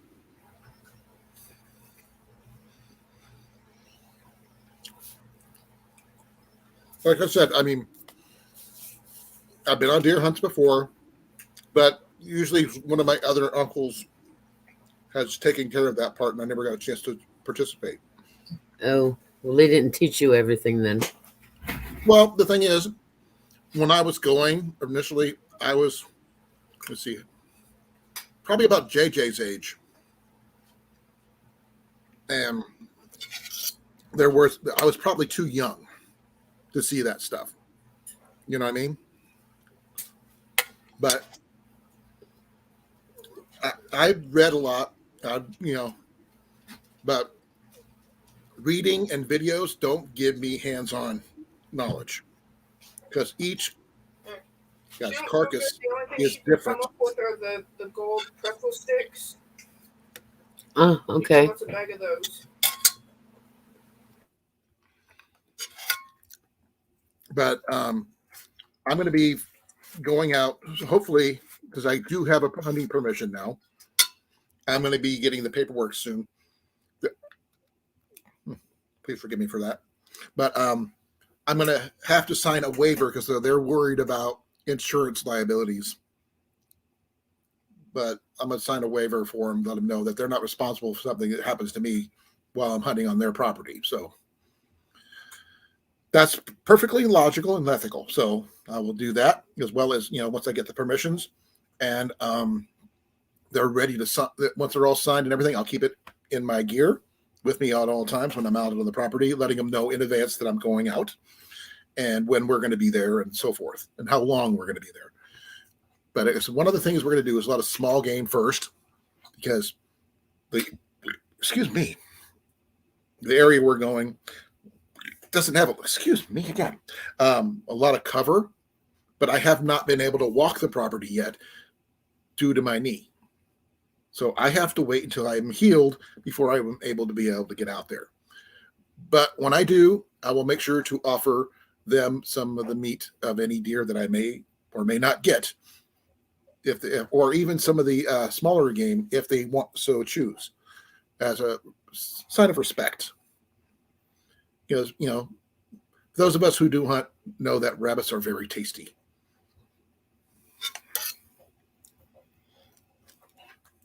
Right? Does anybody else disagree that rabbits aren't tasty?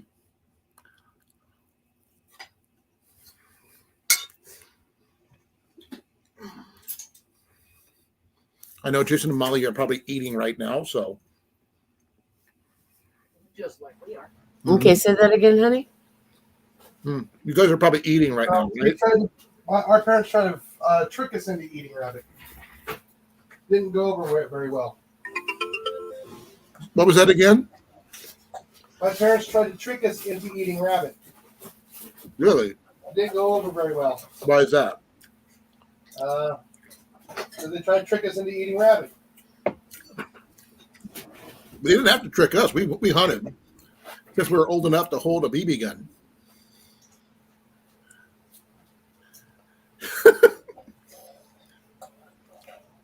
If I have to stick with you, then I wonder where you got the super glue and how I got down to Florida there south.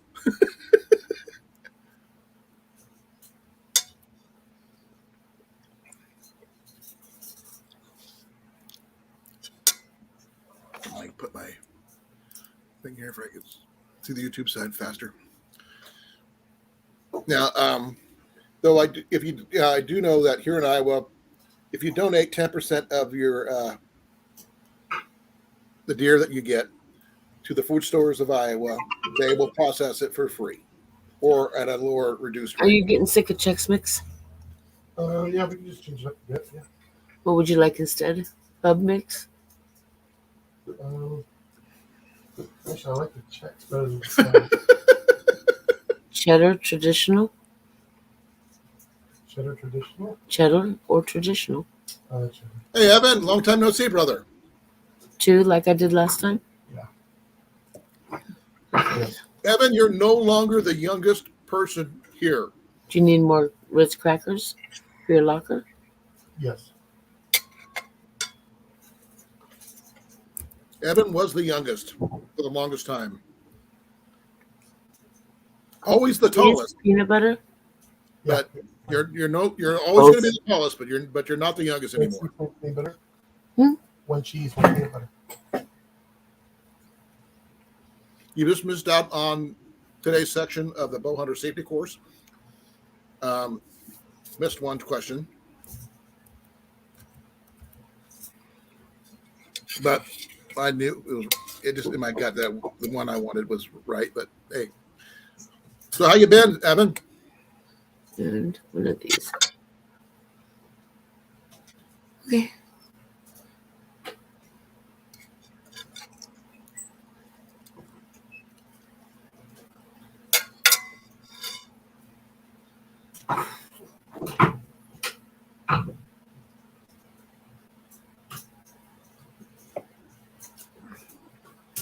I'm healing from knee surgery. Jenny's healing from a pulmonary embolism. Tomorrow's my birthday. My paycheck's going to suck. And I have really wonderful friends. There we go. That's what's happening. Oh my God, I got that thing caught in my head now from way back in the day.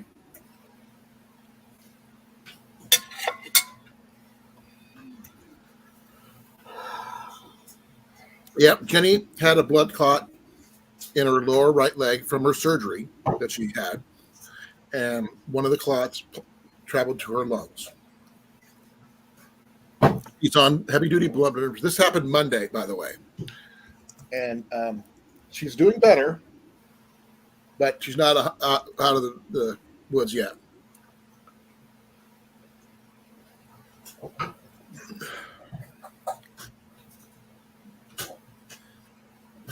Yeah, excuse me.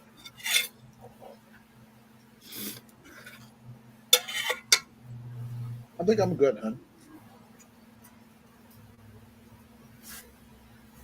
I think I'm good.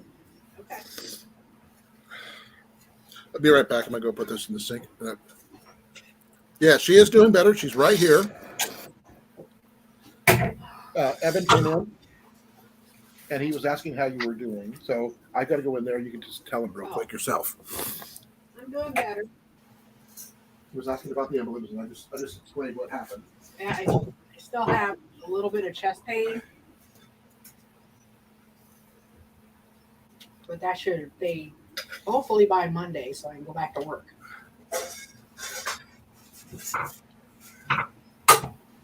And I'm eating my supper, so yeah. She's a little stir crazy.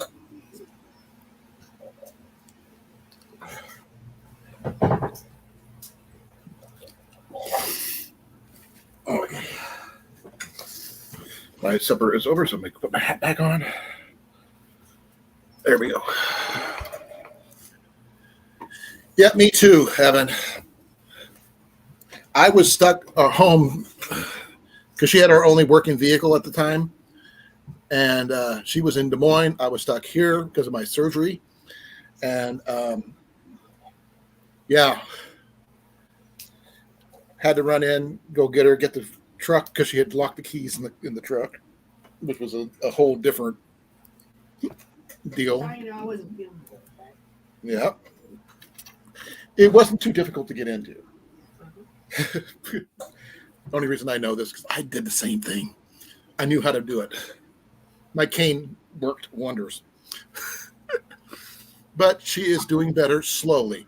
It's going to take a while to recover. She's got to follow up next week. She's got to get a hold of her primary care sometime next week and get herself checked out, make sure everything's on the mend. We don't know more. As we know more, we'll let you guys know. So that's for me. I'm just recovering from knee surgery. So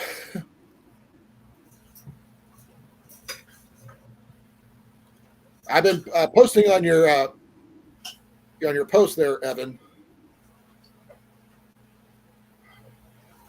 You went so Baywatch on you and your friend in the water.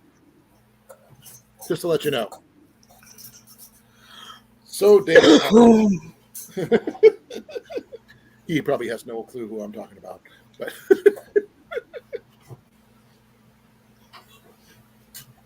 The pouches? Do we have enough for 2 weeks? I don't know. How many were in that box? 36. patches, Oh, yeah, you then don't we should. need any sticking patches. Okay. It's the milk bones that are low. Got less than half the box. You know, Oh man. Huh? it's almost empty. Yeah, okay. I just wanted to make sure. I'm not sure if you're planning on doing any hunting, Evan. I know you fish a lot, but I wasn't sure if you're planning on doing any hunting. Also, just to let you know, since you're here and all, the grilled cheese challenge is coming up soon. When it gets a little bit more cooler, we're going to be kicking it off again. So this is kind of an annual thing now. So can't wait to see that happening because you guys come up with some really good You work until 5 tomorrow? I work until 5 tomorrow. stuff. So if your guys are interested in being a part of the grilled cheese challenge, please put a 1 in the chat. I'm just curious if you are. If you're not, 2, put a 2. I'm sure that Rob is going to be busy, possibly, but you never know. Because I'd like to see what he can come up with. I was thinking about doing an Irish version of a grilled cheese with Irish ingredients. Now, can I get them here in Iowa? That's going to be the first challenge. And will it taste good? That's going to be the second part. But I am going to be using cast iron. I will be using my little butane single burner stove, and I'll probably be doing it on the back porch, on the back deck, just because, unless it's raining or snowing out, which I probably won't do it then I'll just do it in the kitchen. But yeah, we're going to figure that out.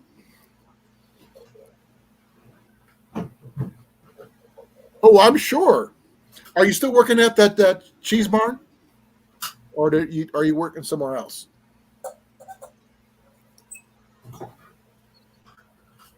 But if you are, then I might actually even get something from you about getting some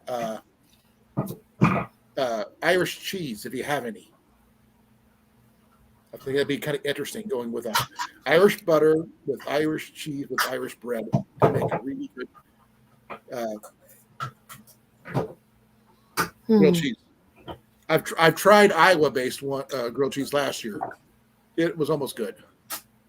Oh, cool! Almost good. I'm interested. By the way, just before you didn't know, tomorrow's my birthday. Happy birthday! Yep, I already got a birthday card from this lovely lady right here. She's the guy. She's the only one that sent me a birthday card. So Really? yep. So there's that. And there's Mac. He knows. Ooh, sweet cream Irish cheese. Is it upside down like it's supposed to be? Yeah. Okay. Hey, Molly, how's that sound? What? Sweet cream Irish cheese for a grilled cheese sandwich. That sounds. I've never had that. Neither have I. I've never even heard of it. Sweet cream Irish cheese. Remember, I was telling you I was thinking about doing an Irish grilled cheese. Yeah. Thank you. I really appreciate it. I'll be 56 tomorrow. I'm 56. Well, I'll be your age tomorrow. For less than a month, But hey, for a month we're the same age. right? My birthday's next month. I know, and a couple days after yours is Jason's, Yep. and you guys are going to be out gallivanting, out camping. Yeah, I'm hoping they lift the burn ban for that. I really hope that it doesn't rain during that. I don't mind the rain. No, I don't want like a downpour or a tornado or something. I want the weather to be nice for you guys. Well, that'd be sweet, but It's a combination of you guys camp out and anniversary and all this other stuff. So I just want you guys to have a really lovely experience. But you got that new tech you want to try out anyway. yeah, that's the plan. Check it out for the next set of meetups. Yeah. Evan, I will never, never, never be in the same room as Lindberger again. Once was enough. Is there anything else you can think of, Sudan? Evan, are you going to record your camp out, or are you just going to do a friends at a meetup type situation? Probably just a little bit. Also, Evan, I'm doing a giveaway on well, I've got a bottle full of safety survival gear. Which has got water purification tablets. It's got candles, straps, a whole bunch of other stuff in there. There's going to be a fishing knife in here. There's going to be a metal cup that goes with this, and paracord, and duct tape, and a whole bunch of other stuff. It's all going to be in this bag that Jenny made. She crocheted this one herself. It's going to be a blue theme set, so as best we can. And that's going to be given away next month around Halloween. But if you're interested in trying to get in on that, I'll let you keep tabs on us, and you'll find out more about it. I'm going to do a couple streams about it as I do improvements, because I've got some ideas. So You're going to see that in the coming up in the next 30 days. I was supposed to be doing a giveaway today, but due to circumstances with what happened to Jenny this on Monday and my knee and stuff, wasn't conducive to us doing the giveaway this week. But we will get it going. I do have some arrows that I'm all set up for going hunting for those people who are interested. Those are just 3 of them. These are my favorite style of arrows. 4-fletch, 5-inch turkey feathers, 4-fletch, which is what I prefer. My arrows are a little light, though. I'm going to need to try to get some weight on these things to get them stiffer. Not sure how to do that yet, but I'm going to work on it. Other than that, how's everybody doing? We did the third part unit of the Iowa Bowhunter safety course today. Got one wrong again. Got to work on that because those ambiguous answers suck.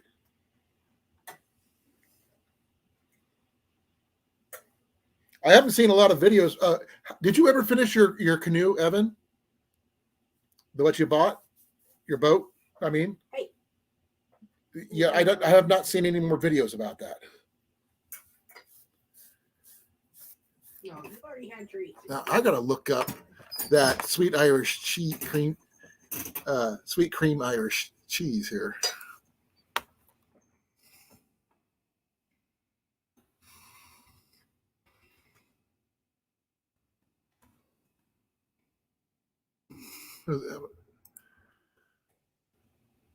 Sweet cream Irish cheese. Okay.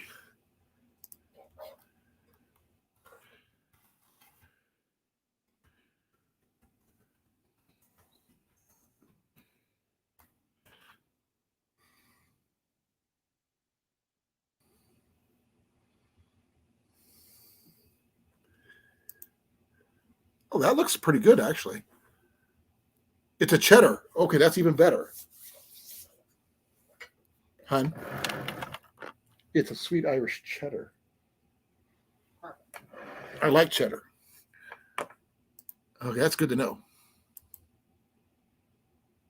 So you did finish getting it set up because you were supposed to do videos on that, but I never seen it.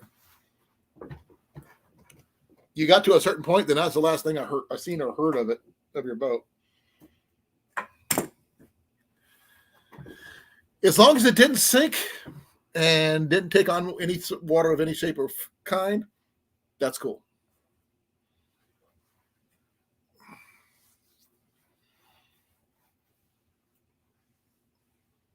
Oh, by the way, the kit is also going to include a striker, a flint and steel setup.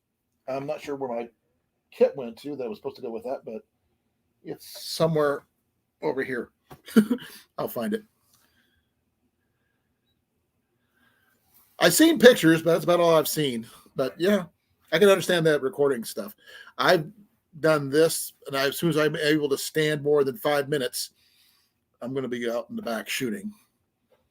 I've got a lot of work I got to do on getting myself back in shape, especially the walking part, because I'm used to walking a lot and not being able to walk more across the house without pain sucks. Hey, Blake. Hey, Blake, question for you. Is 64-inch the color of your, the length of your bow, or what is it? Because, I mean, I need to know more about your bowstring that you're interested in. And also, I got more questions. When you get a chance, I'm going to talk to you individually about the bowstrings and stuff like that. I've got my bowstringer over here. I just need to know more. Because I'm a little short on bowstring material at the moment.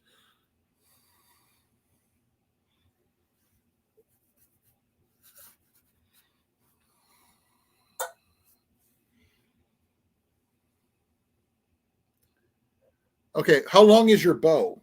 What type? Longbow, recurve? It makes a difference. I need to know.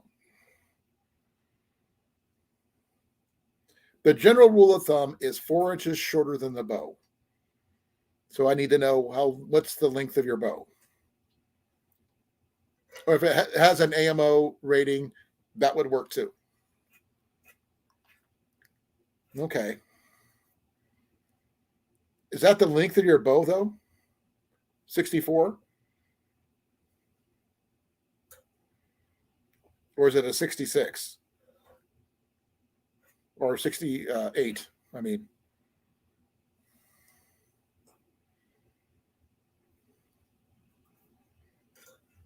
I need details. And also, I only got 2 colors available right now, and I'm not sure if I have enough for a full bowstringer at the moment.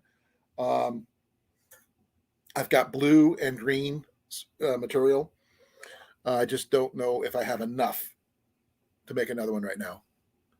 Okay, that makes sense. So 64 is right. I've got.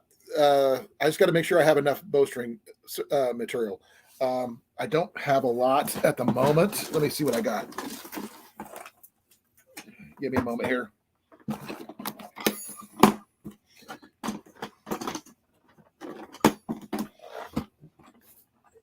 2 strands, 7 strands of what are the other colors? Okay, sorry about the distraction. We're back. Okay. Yeah. I muted because he was using his reciprocating saw. Okay.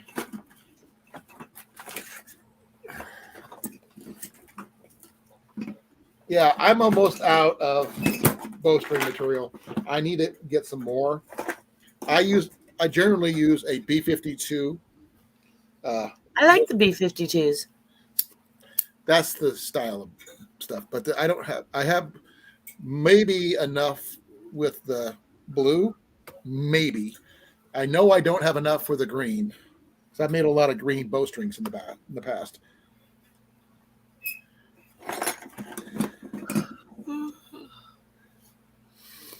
I got some other ones, but you can't have these. These are the other ones that I made, and they're staying here. These are mine.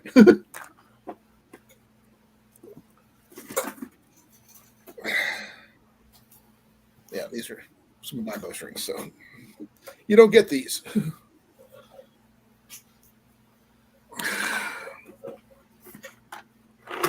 Let's see here. Yeah. Silicone. If anybody would want to, you could send me some more bowstring material. I could really use some. B50 or B55 if that's what they have. Let me turn the air back on. So I'm really running short.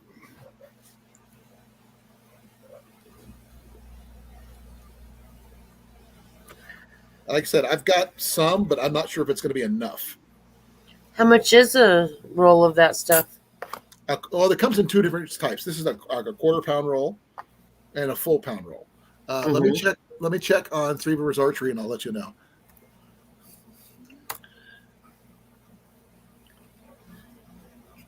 Let's see.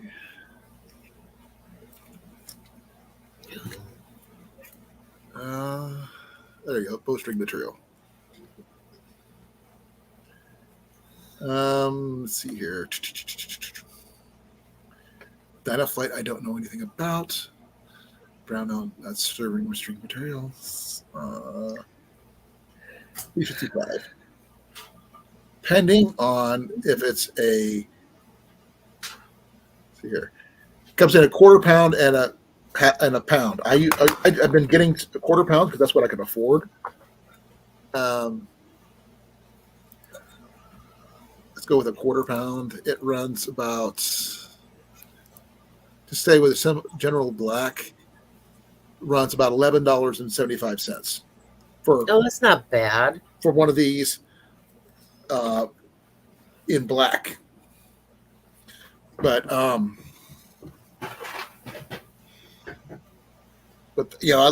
never owned a pound of them, so I never had to, and right now I don't have a lot. How much is a pound? Oh, that's a good question. I don't know.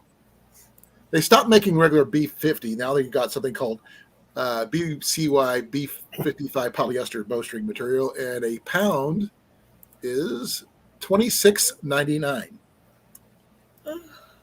That's not bad at all. And Blake never specified color either. I generally made a lot of bowstrings green. That's why I went through a lot of green. I may or may not have enough to do one more. I may have enough blue, but I have to double check. So it'll be a blue-green bowstring, most likely. But that's what I've got left.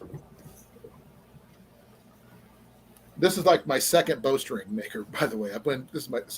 They wear out, get broken, get lost, that kind of thing. But this one here is a better one that I bought last year. So it's a really nice one, as you can see. I still got the remnants of the last bowstring I made.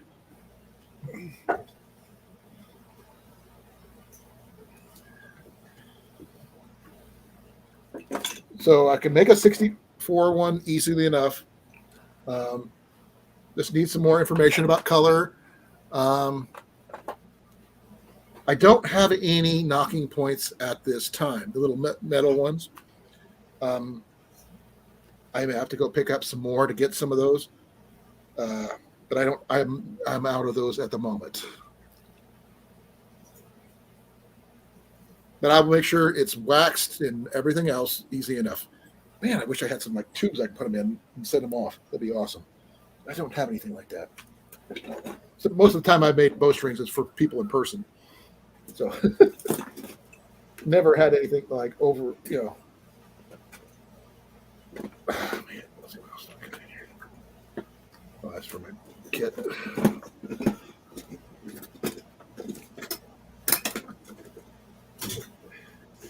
Oh, somebody was telling me about using bullet shells for blunts. This one here is a little big. This one here is a 45. 32s work better than 45s. But yeah, if you guys want to, help me out and get. This one would be a good birthday present, by the way, folks. If you want to do that, I would greatly appreciate it. So I can make some bowstrings. Arrows I've had trouble making, but I can make bowstrings. It's just weird. I go through a lot of bowstrings. And I got my serving material. And plenty of knocks and other things. So I'm going to go put this bad boy back up before I end up tipping over my whole kit.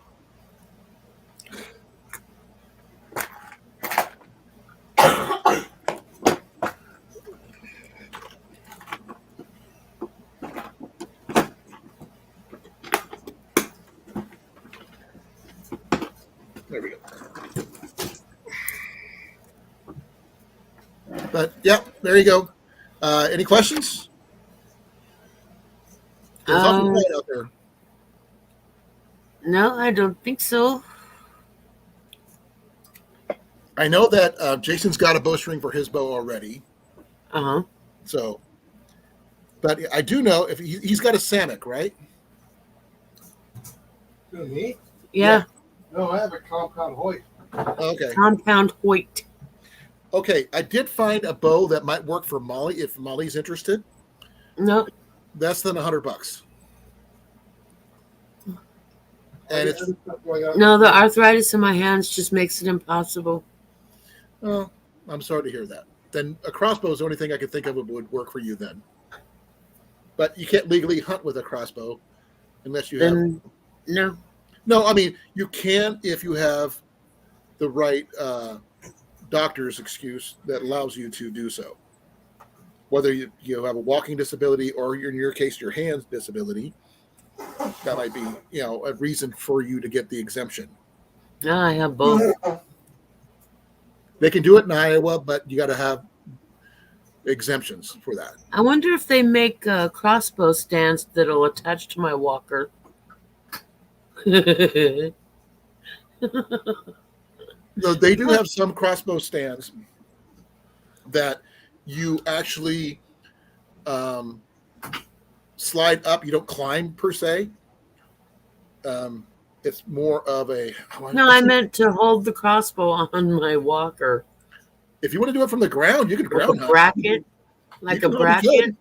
You could. I've seen the walkers that come with the wheels and they have the little seat attached. Yeah. You can do something like that. The chat is really, really quiet. Yeah, it is. If you're still here, please put a 1 in the chat. I'm curious if you're still here. Oh, it is 9 o'clock too, so it might be. I think I'm the only one watching. There's only one watching. Oh, he fell out. Sorry about that. I was trying to restart the YouTube one, and I ended up. YouTube says there's only one watching. Yeah. So I guess that's it. No, Blake. Blake's here. Nope, that's been there for a while. It's been over like 10 minutes since he said anything. Yeah. And the one before that was Evan, and that was 2 minutes before him. Right. So yeah. If you're still here, let me know.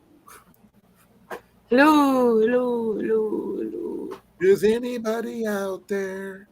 Does anybody care? Yeah, exactly. So it is what it is. But I thought it was a really good section. Yeah, me too. So there's that. And like I said, it did remind me of a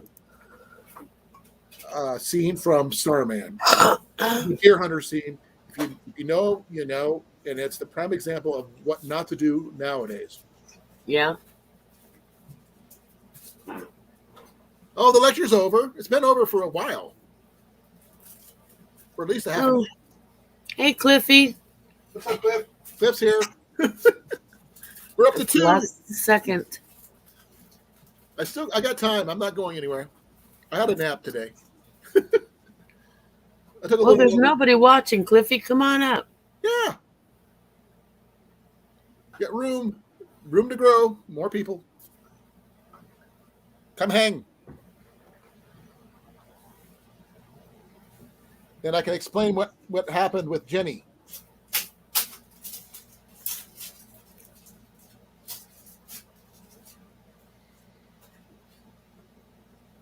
Jenny had an issue, and I want to. It's kind of hard to explain this way, and I can get responses from you and everything.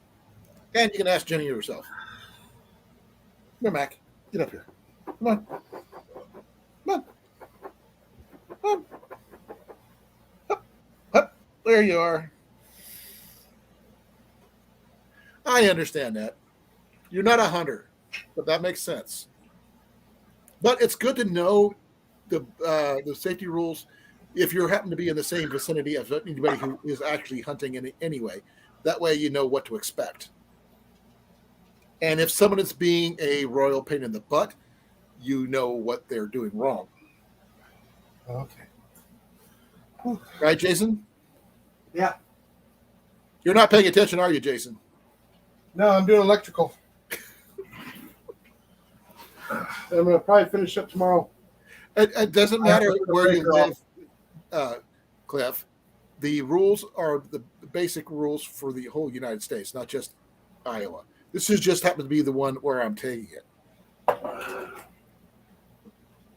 And they do have some things that are little subtle difference, but not much for most places. It's basically the same rule, and it does use the rules of the. And Scooter's not even in here. Give me a second here. Gonna hand me a dog food before you hand me the dog. There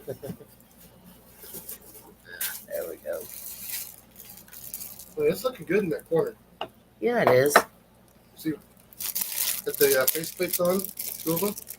Mm-hmm.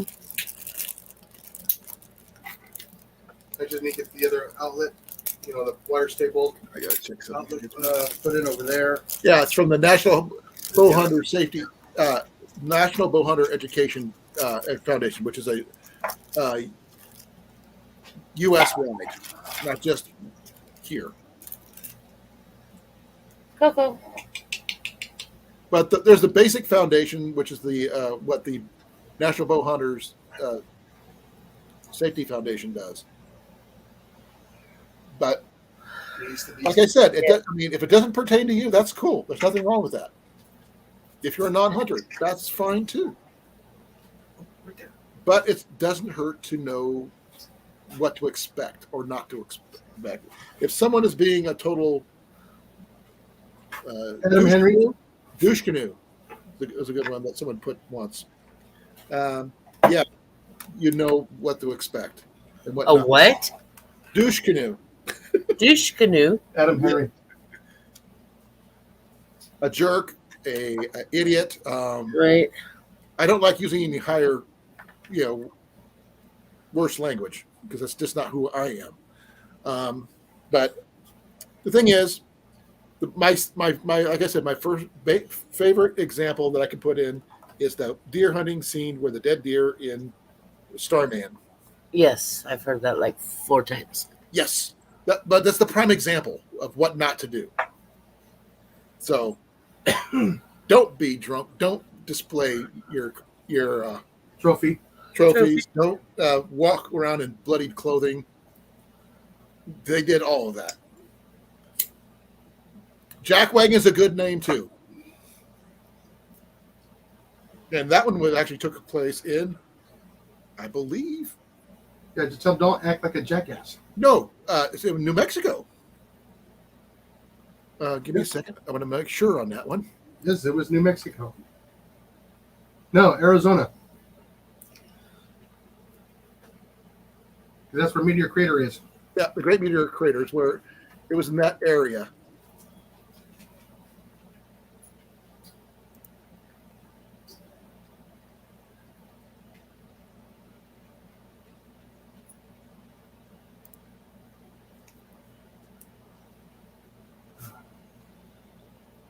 Yeah, a Meteor Crater National Landmark. That's where I've been there. In the summertime. I've been there once. Summertime. When we were traveling to see my sister in Arizona, we stopped in there, and I loved it because it was a scene from a movie. Starman was filmed there, so that was cool. But I like the planetarium. I didn't get to see the planetarium, but I did get to see a lot of meteor rock, which was really cool. Some big pieces too.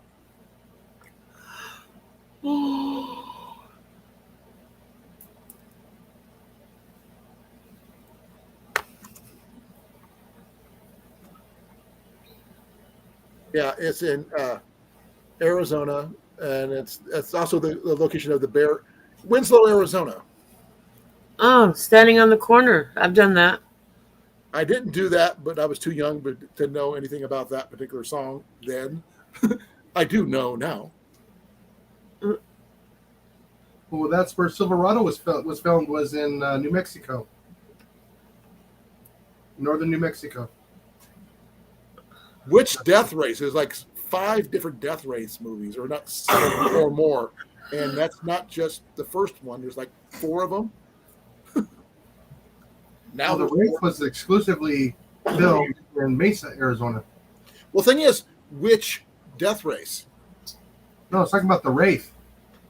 Oh, the race itself? RAI.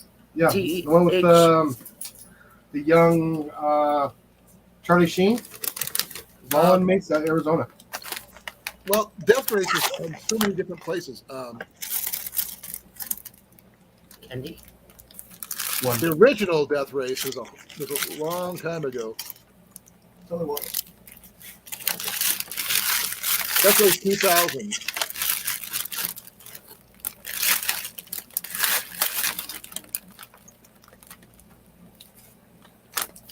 Yeah, that one came out in 1975. Then another one came out in 2017 called Death Race 250. So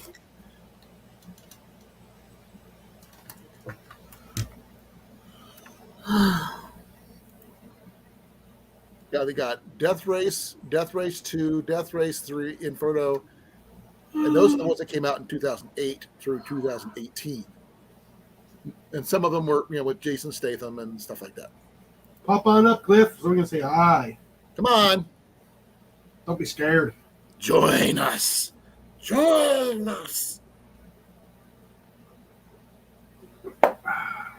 Be one with us. We can discuss really bad movies. Yeah, resistance is futile. And there he is.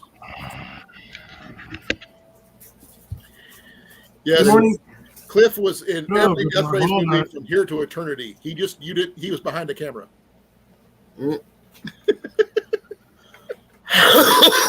He was the camera guy hanging out outside of every car. We're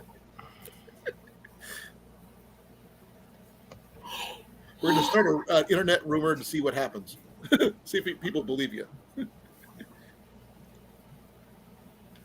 But I don't think you weren't even born then, I don't think. Sneak peek number 2. Huh? 3.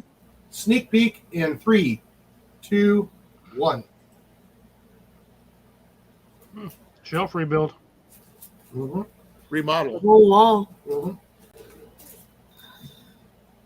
I think you should have the dimming lights for each section. That way, if you only need to be on one side, you don't have to light up the entire shelf. You have to light up the entire shop. In case pieces go flying, I gotta find them. No. I mean, you don't. If you're getting on the bottom shelf, you light that section. If you're at the top, you light that section. Now that's pretty much storage on the top. Right. Semi-storage on the second one. Then I have my workbench. Will be here on the bottom. Oh, by the way, I owe you an apology, Cliff. We're trying to get a hold of you with a weird number. Because Well, I got the messages, but you realize I don't answer my phone on Mondays well, the thing is, because I'm at work for 14 hours. Jenny went into the emergency room due to a pulmonary embolism. Uh-oh. Yeah. Yeah, I didn't get none of those messages, and I didn't get any of that stuff until 11:30 at night. Yeah. Well, she's fine now, but she had 2 blood clot in her lower right leg where she had the surgery, and one of the clots traveled to her lungs. Ooh. She's got a chest pain still. That's where the clot is at, and some other stuff that's going on. So she's been home all week. Oh, so they give her just medication to help break it apart. They gave her some heavy-duty blood thinners. Yeah, jeez. And I've been keeping her with Band-Aids nearby for any boo-boos that may or may not have those. Cats have a tendency to accidentally scratch from time to time. Yeah, Wharf and wonderful stuff. I think it's that. I think you get. She's got the generic. Yeah. Name, but you said the one that said it was Warfarin, right? Yep. Okay. So Cliff, how are you doing, brother? With the quitting rat poison. Been harvesting jalapenos for most of the day. Now, when are you going to eat them? Never. No chili? No, I'm gonna take. I got a batch of these. I'm gonna take to work tomorrow, and then I've got a batch that the really really big ones that I have. Those ones I'm gonna save the seeds for. Then So grow those ones next year, and then the rest of it's gonna be dehydrated and dried out and turned into powder. What if you make a pizza? It's gonna be turned into powder. No, I meant full cut up pieces for pizza. No, I don't eat jalapenos on pizza. Some people do. I don't. It's just a texture thing. Oh, I can understand that. I thought it was a spice thing Is for that me. 10 millimeters? That's centimeters. 10 millimeters is going to be this one little bitty little space right here, 0 to 1. Oh. 10 millimeter is gonna be the one thing that everybody loses. Yeah. Okay, there's probably a pit somewhere where all the 10 millimeters are hanging out. She showed me 1 centimeter, which is 100 All the 10 millimeters. millimeters ended up in the same place, like similar to what your dryer does with socks. One sock ends up in that location. I bet that's the same place where all the 10 millimeters. No. That's what I'm saying. There's going to be a pile of socks and a pile of 10 millimeters right next to each other. Not just not just sockets, but wrenches. You name it. It's always there.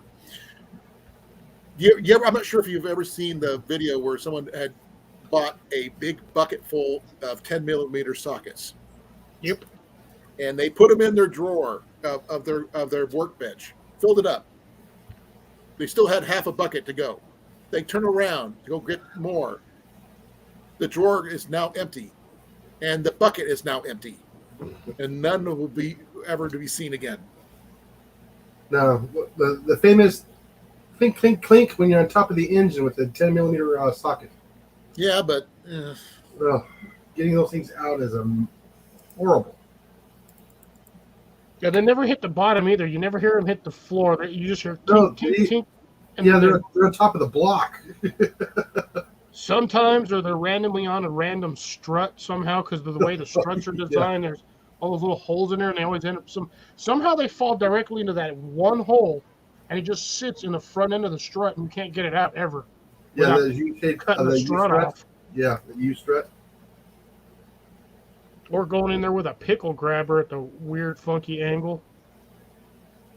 And even then, you still can't get it out. check this out. Give me a second here. Okay. This guy bought, tired of losing all his 10 millimeter sockets, so he bought 1,000 of them.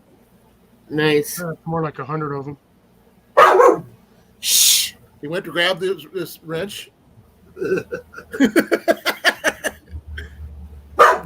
He's got one locked up in a case of emergency.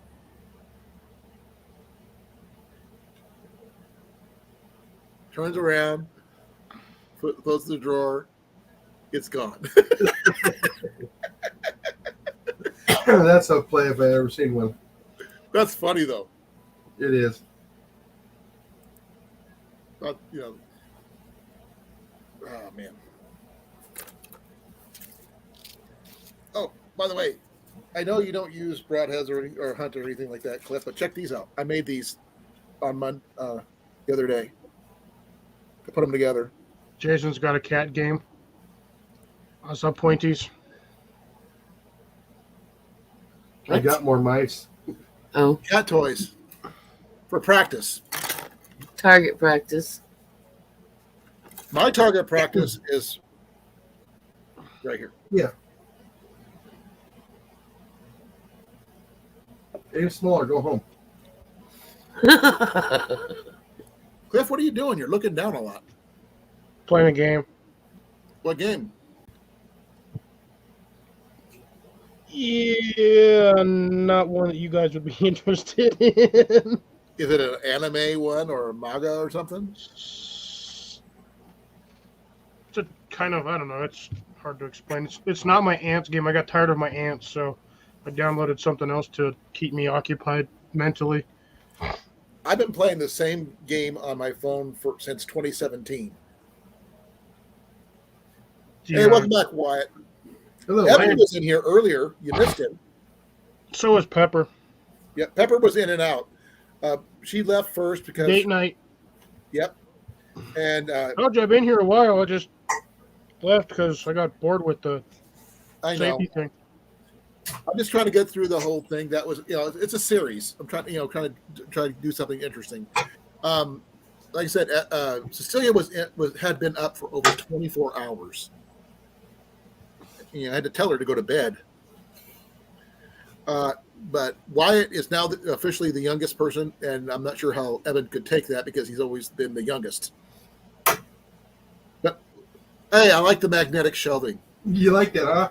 Yeah. Yeah, it's just a piece of 1 inch flat stock bolted on there. Yeah. Wait till you see the bench. I managed to find 1 by 16 by 8. That's not bad. Under $40.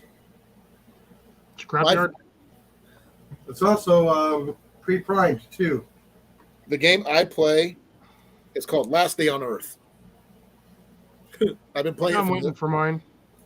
I've been playing it since 2017. When it first came out. Contact paper on there, honey. And since I've been playing it for so long, Okay. I'm at the top level that they can get. Why? There's no higher level than No me. rings of light. Well, you got a white board that you're putting down as a Yeah, table. it's just pine. It's not painted. It's just a Oh man. Well, you can't cut on it or anything. no. So Cliff, what's your plan for the colder weather? What's your bed starts shutting down due to weather? Or what do you do? What's your process? Not a damn thing. Just get my beds prepped and cover them with hay and just let them go. Oh, so how do you prep them? I don't. I just put more soil on them, get it wet, and throw hay on top of it, and that's prepping.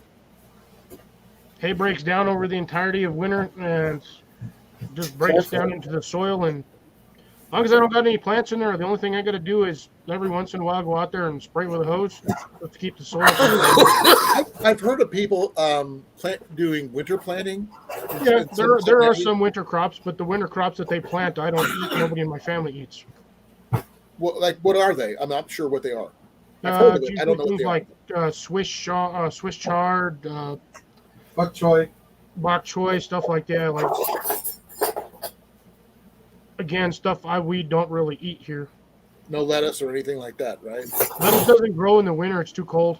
Uh, Lettuce prefers temperatures around 55 to about 70. what about potatoes?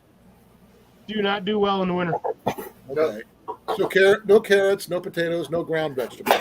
Well, whatever I grow is what I grow in my greenhouse. So I usually have 1 or 2 containers of carrots, and then I did one year. I had 2 pots of potatoes, but they didn't do so well. Like mine did last year. They didn't do so. They grew really good, but I didn't get any potatoes out of them. Yeah, I got a lot of top stock, but nothing underneath, and I think that's because my soil composition was too dense. I didn't get them out of the pot in time. But my tomatoes did good. I got some yield from my tomatoes though, which was nice. So, Yeah, the only thing that stays grown in my greenhouse for the most part are my onions and then my seasonings, my chives and stuff like that. yeah, I'm still good that I found your the rest of your seasoning that I got. I still got a half a jar.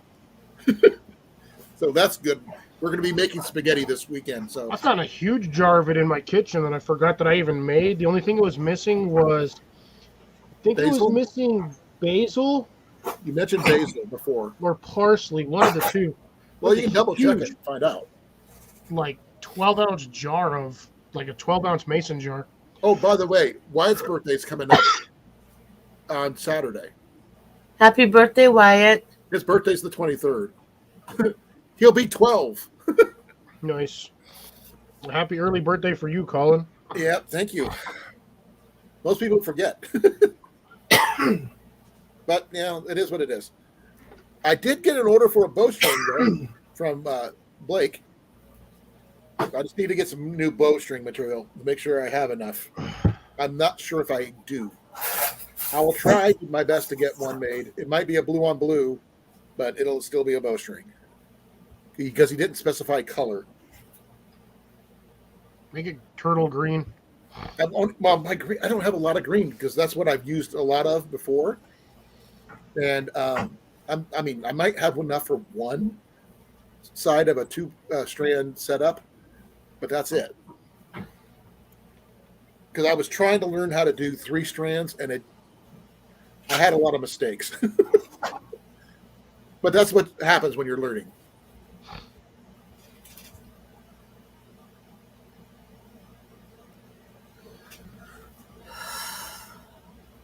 Oh, by the way, Jason, they're getting bigger. What are? Oh, Uh-oh.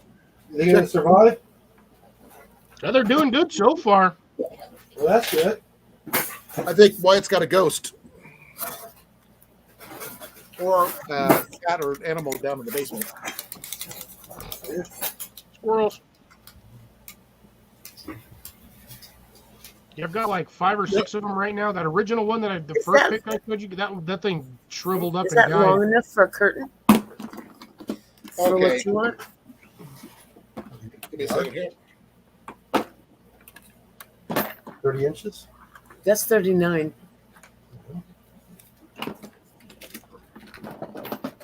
38, 37. I guess it is 39. Would that be long enough for the curtains you need?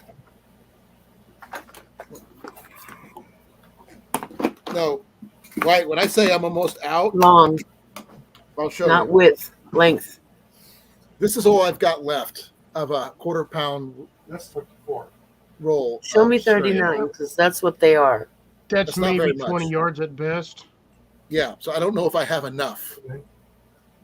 So I have to be careful. I don't want to, because getting the loops. Well, that's how long they are. Size of I need to look at the bow itself, where I can see Will that work? The what fabric. size of loops I need and Curtain. everything else. Okay, that should be. I can make a generic one since it's for a longbow, but Or it's going to be properly fit because I don't have a 68-inch longbow.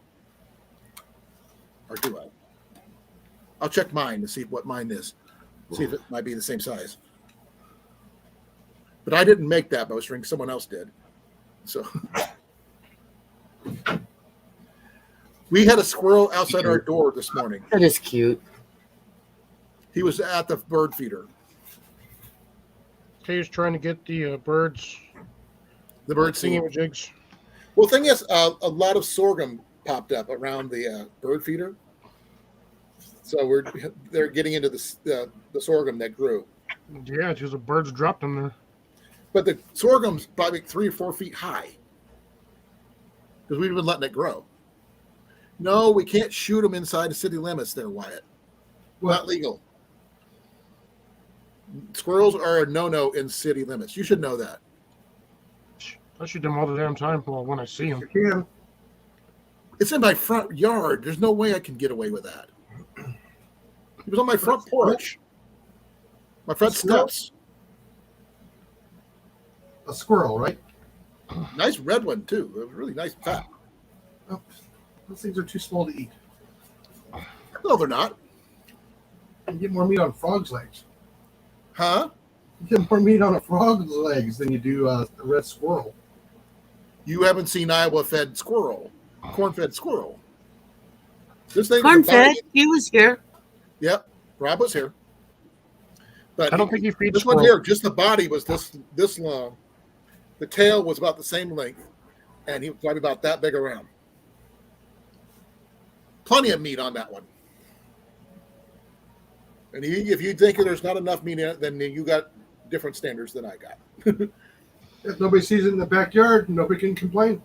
Wyatt, they're not recommendations. Laws are the rules when it comes to, because I don't want to get my bows and stuff taken away from me.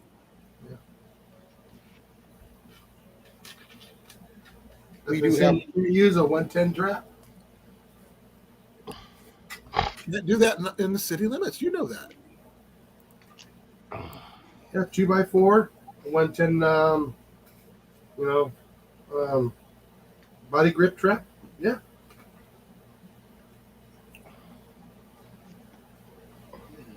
Put the piece of wood, 45-degree angle, you up against the tree. Yeah. Lunch or dinner.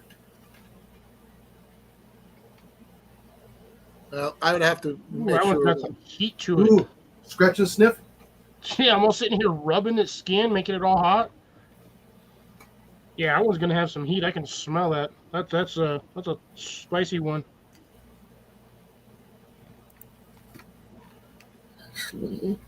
He'd actually eat these things just to verify their virility. I don't normally eat I haven't eaten jalapenos truthfully since I was a kid. Ate so many of them, I actually got sick of eating them. But yeah, this guy's got some heat to him. I got some other peppers down here too somewhere. We got some. That's a jalapeno. Well, was a Oh, yeah, jalapeno. that one's going to be nice and sweet with the heat. Yeah, it'll have a milder. I'm just letting these ones dry out naturally, and then I have these ones were cherry peppers from my neighbor. I got a couple of them. Ooh, ooh, ooh, ooh, ooh. You can see how wrinkly they are. I've had them sitting over here for like 2 weeks. Oh, save me some seeds. I can do that. My neighbor got a whole bunch. I love I've those got things. these little guys. Ooh, Thai dragon chilies. These suckers are hot. it'll be hotter than that jalapeno. It's like 4 times hotter than a jalapeno. Even these little ones, man. These little ones are nasty.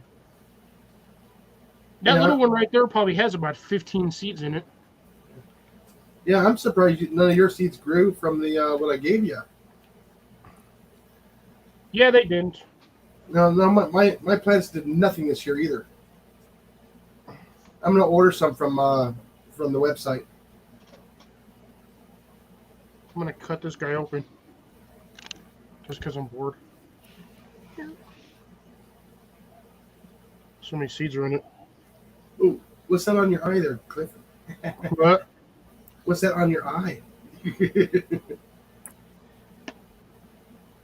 That's the joke. Nothing. Got one out so far. I just fell out of the hole on the top.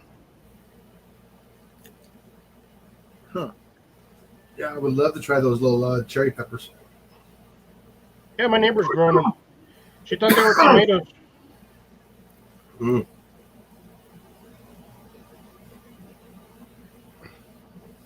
I like when they're mild and pickle.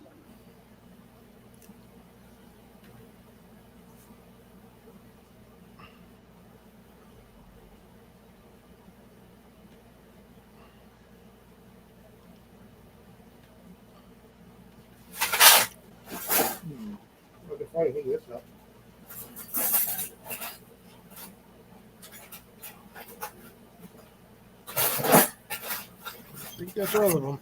No idea. But no, I got a good amount of seeds out of that little. Out of the little tiny ones, one of the smallest ones I've gotten. Probably had about 20 damn seeds in it. Other end of the cut. There it is. Oh, no, still one left in there. Stinker.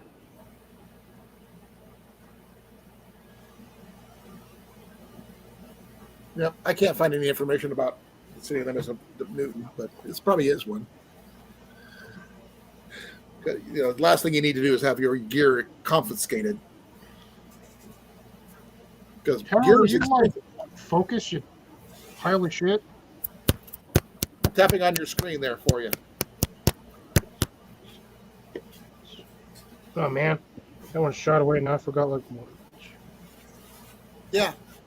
He's separating jalapeno pepper seeds. South was wanting to know.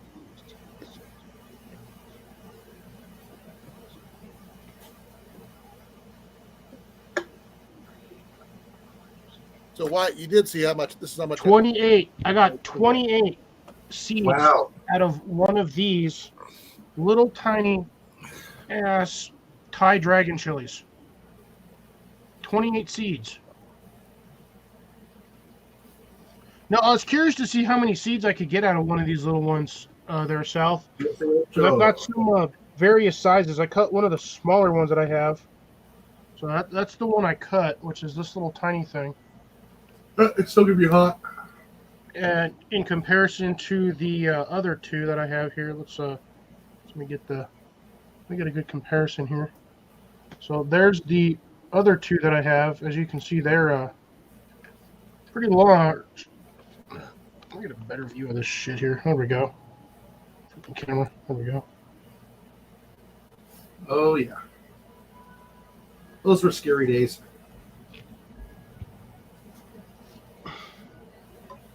Oh, they're pepper seeds.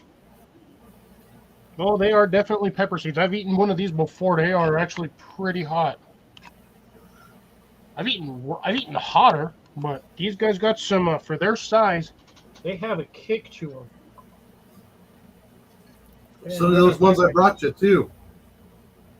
I still have that bag. That's actually sitting down here under my table. I'm gonna try to see if I can get any germinate next year. I gotta find my bag of bags, which I think it's over here.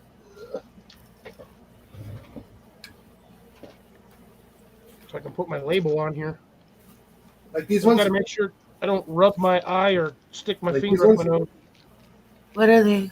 Bag of bags Oh, for seeds. Bag of bags. Bag of bags. Bag of bags for seeds.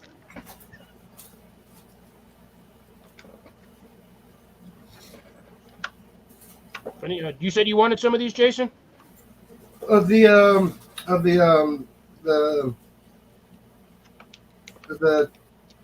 What's it? The tomato peppers. Oh, okay, gotcha. These ones.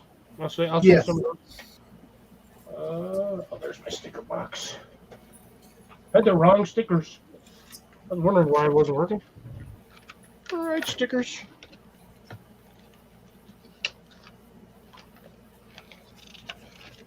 I still got these ones I got from Cecilia that I'm gonna plant too.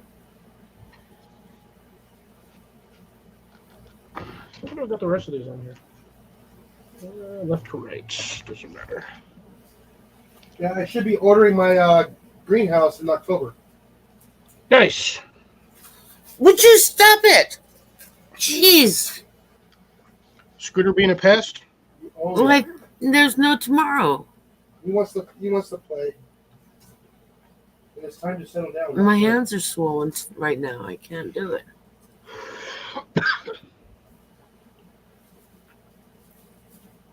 Oh, by the way, I found out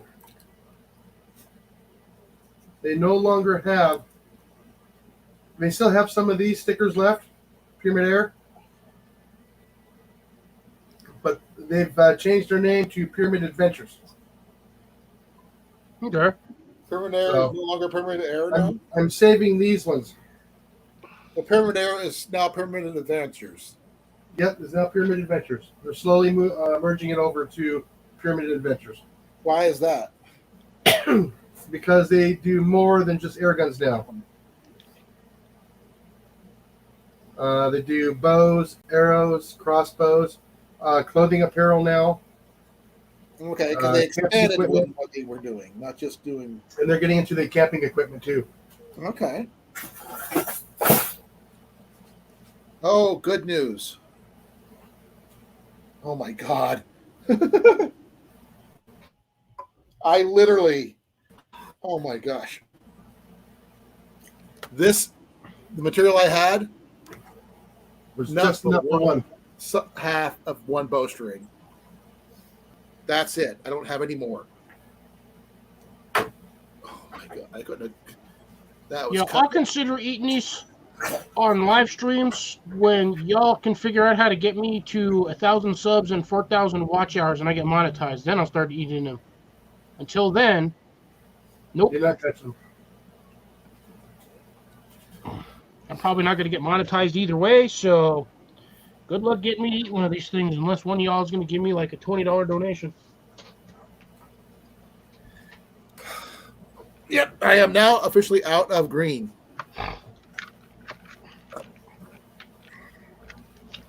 That was the last of the green I have.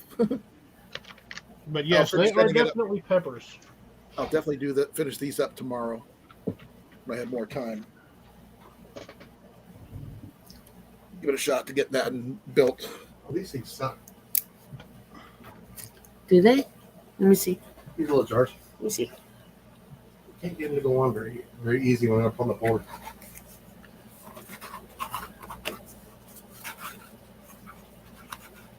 But I love these little bins. I would get a lot more of these. Oh, he said a challenge to you, Cliff.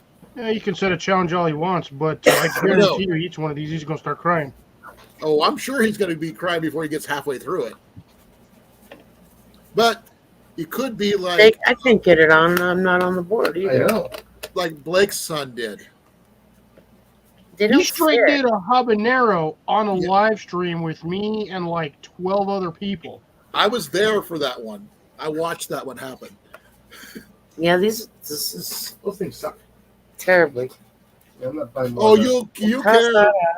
why? Because it'll tear Doesn't through even work. your stomach and you'll be stuck in the bathroom for a week. And you're going to be crying the entire time.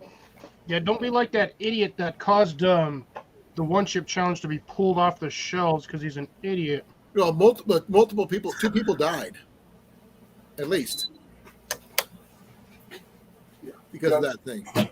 That's Yes, but you know how many bad. people have died over peanut butter and it's still on the shelf? I know, Exactly. but Just saying.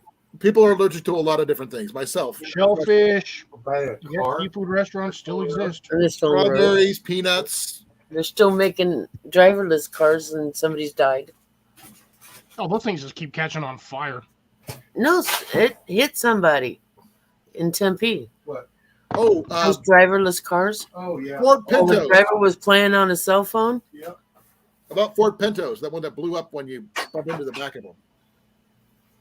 All those old pickup trucks with the gas tank on the outside of the frame. Oh, or the ones that have the gas tank behind the driver's seat. Yeah. That one was a bad one. Novas. Well, I had a Nova. It was not behind the seat. Oh, there's a few of them. But My boss has a Dodge, and the gas tank access hatch is under the rear seat. Really? What year is that? 2000. When I go to do my pickup and stuff, I think 2013. which one of I don't us know. is going to have the propane tank? I'm not sure. You're lucky. Apparently- Wyatt. This is considered a finger. Stop giving people the finger. Hey, these are awesome. These little trays. But they're just the snap trays that pop in there. Yep. He's got magnetic trays too, Cliff. Strips. The strips. Was it the jars? The one Those that- are stupid. Oh, the jars suck Why is that? because you can't get them to work correctly. They won't screw in place. Then why don't even you if make they're your on the own? board. Even on the board, you can't get them on. Make your own out of jars. Oh no. Screw in the lids. Screw in the lids to the bottom of your shelf. Then you just screw them in and take them off as you need them. My grandpa Yeah. did that. My dad did that. I'll just put them on the shelf. Yeah, but see, that's a pain in the butt when you're sitting there and you're messing with grease and you're trying to take one of those off and all you're doing is spinning because you got no grip on there. And then when you do manage to get it off, you drop the thing and then the glass shatters and now you have to replace the top and the bottom. Or if you end up dropping the jar and after you get it undone and you have to go pick everything up, little teeny things with your greasy fingers. I do carry a shop rag for when I do bowstrings and stuff. So I'm halfway to a bowstring right here, right now. I've got it measured out. I just got to hope I have enough because if it don't, then I'm screwed. I generally don't do 64s, but that's a 64-inch longbow. I got it set partially there. I don't know what Blake keeps on dropping the live, so It's because he's outside on his phone. Wyatt, yeah. I've done this. And he's still alive and kicking. And I have the proof because I still have the container that they came in the back of this thing. Do not lick that container, whatever you do. Oh no, this thing still has Really? the heat to it. People That is done an it. empty container. These are hotter than heck. I've seen people lick the Go container. wash your hands. I'm gonna have to after this because there's still powder on the inside of that plastic. That's what I was telling you about. You got to be careful.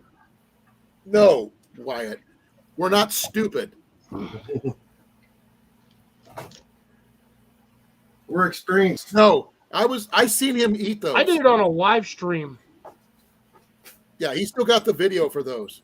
Proof that he did it. It wasn't my live stream. I was on Spicy's live stream, but yeah, there was about 15 people that actually did that challenge, and Blake was one of them.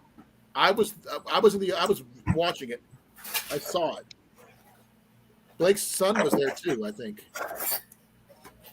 Yep. That one too. That kid is tougher than me. I will say that. I'm gonna go wash my hands real quick. Before something happens. Oh, Cliff. Hey, Cliff. You might want to wipe down your desk too. I think he needs to wipe down his desk because he's been touching that stuff all over. It might still be on the desk. Oh yeah, it will. He was showing off where his nuts used to be. Is there only one hammer hanger? Oh, I got several of them. Okay. So you got different types of hangers or just one? Oh, I got all kinds of. I got these ones here. Hammer hangers. I got these ones here. You're not going to make him do dumb stuff, Wyatt. We've tried. We got these little individual ones with loops.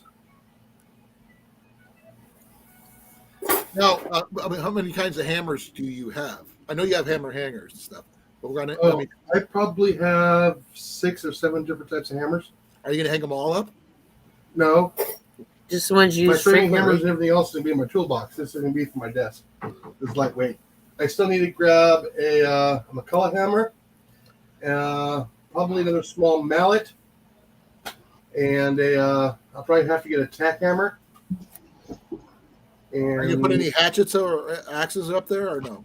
no, this is going to be my air gun table. Oh, okay. Hey, Cliff, before you put your arms on the table, wipe your desk down. Don't use your shirt. Wipe your desk down. Yeah, it's all airborne. Wipe your oils on, See, the, I'm on the gonna dunk desk. on my feet. Because See, you I were still doing have that on- Jason. I still have him. Still has them. Those things are hot. Yeah, I've eaten these ones too. They're white, and if you don't believe me, you can ask that guy right there. Mhm. South was wondering. Screwdrivers, yeah. Rack. Yeah. Hey, There. South had a question for you, Cliff.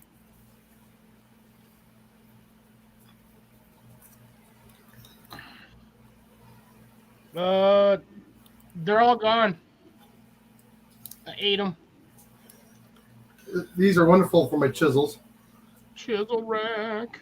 Mhm. Just don't accidentally lean over too far and get skewered with them. Yeah. What else do I have? I also got these two little peg hooks. Yeah, we use all that kind of stuff at work. Yeah, and FYI, Wyatt, I'm not going to just throw the nuts out. That package cost me $25. No, he's got proof that he ate them, and also he's not going to be touching his face or anything like that after touching those packages. He washed his hands. Yeah, but the thing is, I was wanting him to know that on the desk there might be oil from those things. You might want to wash Oh, no, your there's hands no again. oil. I have various sizes of hooks too. No S hooks. Yeah, little No, hooks. they're weird, hanger hooks. Oh, those are J hooks. Okay. Various sizes of those. Also got the L hooks too as well. What do you hang pliers with? What? Pliers. I'm sure you're going to need needle nose. All those other different styles. Now they have for those ones, they have a similar style like the screwdriver ones. Are you showing me or them? Everybody. What are they? That's when I you will hang be your ending my pliers stream in about 12 minutes, folks. Okay. there. Mhm. So I need to get my leg up. I can put Okay. that there. And then I got 12 more minutes. they're way over there. So, Cliff, what's left in your garden that still needs to be picked? Carrots, tomatoes, not cucumbers. I have cantaloupe still growing, raspberries. How'd your raspberries turn out? I haven't heard anything about those. I did a little better this year than they did the first few years, but they're getting more and more established, so they're starting to produce more and more. Now, are you going to be harvesting those for jams or anything like that, or have somebody do it? I don't have enough of volume on there to make enough for jam, so I just pick whatever I get for a couple of days and I just give them to my mom. So there's not enough for a pie or anything like that. No. Maybe next year. Well, No, you not could- even next year. Yeah. Because I have those in containers, so they Make don't me a just nice spread. coffee. What? Would you make me a coffee? Yeah, I wasn't sure because you don't mention your raspberries. Yeah, I just went Because they horse. just sit in the back, they just kind of do their own thing. Like I said, I've got them in Raspberries, just containers. the raspberry things. Okay. 'Cause, I mean, I know whether you got some black raspberries over at the park over here, and where Ian and I went fishing a couple of weeks ago, and they have black raspberries there, but I can't go walking into the woods and go pick them, unfortunately. So we make Ian do it. Oh, the problem would be is Ian would eat more than he would pick. Buddy. Jenny's the same way when it comes to raspberries. Okay. Right, love? Yes. Yeah, over at the Alright, park. okay. What's it called again? We're talking about it the other day. Had pork, No, where the lake is. Mariposa. Mariposa, they have the black raspberries. Still You would smells- eat more than you would pick. I found the but just like they would with mulberries. But I'm not sure how you can grow mulberries where you're at, though, Cliff. Oh, we can grow mulberries down here. We got big old trees. Do you have any? No, I don't. Oh, okay. Because I do know that I'm planning on when Jenny and I are going to be going out to the Big Mike's property and picking mulberries there because she likes pies and jams and jellies and stuff. So, Nope. Aluminum. There's a little bit of steel in there. But Yeah, from the battery. do you know how much? Nope. You know how much mulberries you would need for like a pie or jam or jellies or something? Quite a lot, actually. Yeah, I would probably go for. It's just about 10 pounds. Yeah. 2 pounds. So that's like an ice cream bucket, maybe. Yeah, about that. Yeah, like a square 5-pound ice cream bucket would probably be about enough. It would be. And these are mature trees, so they should have quite a harvest off of them, depending on the animals in the area eating off of them. Those little raspberry dishes you get at Walmart. Yeah, those are a pint. No, not the pint. The little square ones you get when they're uncooked. You know, they're just fresh. Yeah, No worries, Wyatt. It's all 10 of good. those. Catch you later. 10 of those. 10 of those. Yeah. Well, we get the like the big 5-gallon square ice cream buckets. Yeah. And we pick them full. Got 2 of those. That might be 2 pies. Might. Well, we was also talking about for like jams or jellies too. So Yeah. and because we used to be able to go down the block and pick mulberries down the block, but they got that no trespassing sign on there for those nowadays. The new person bought it and they got a garden in there. No, So we have one pack left.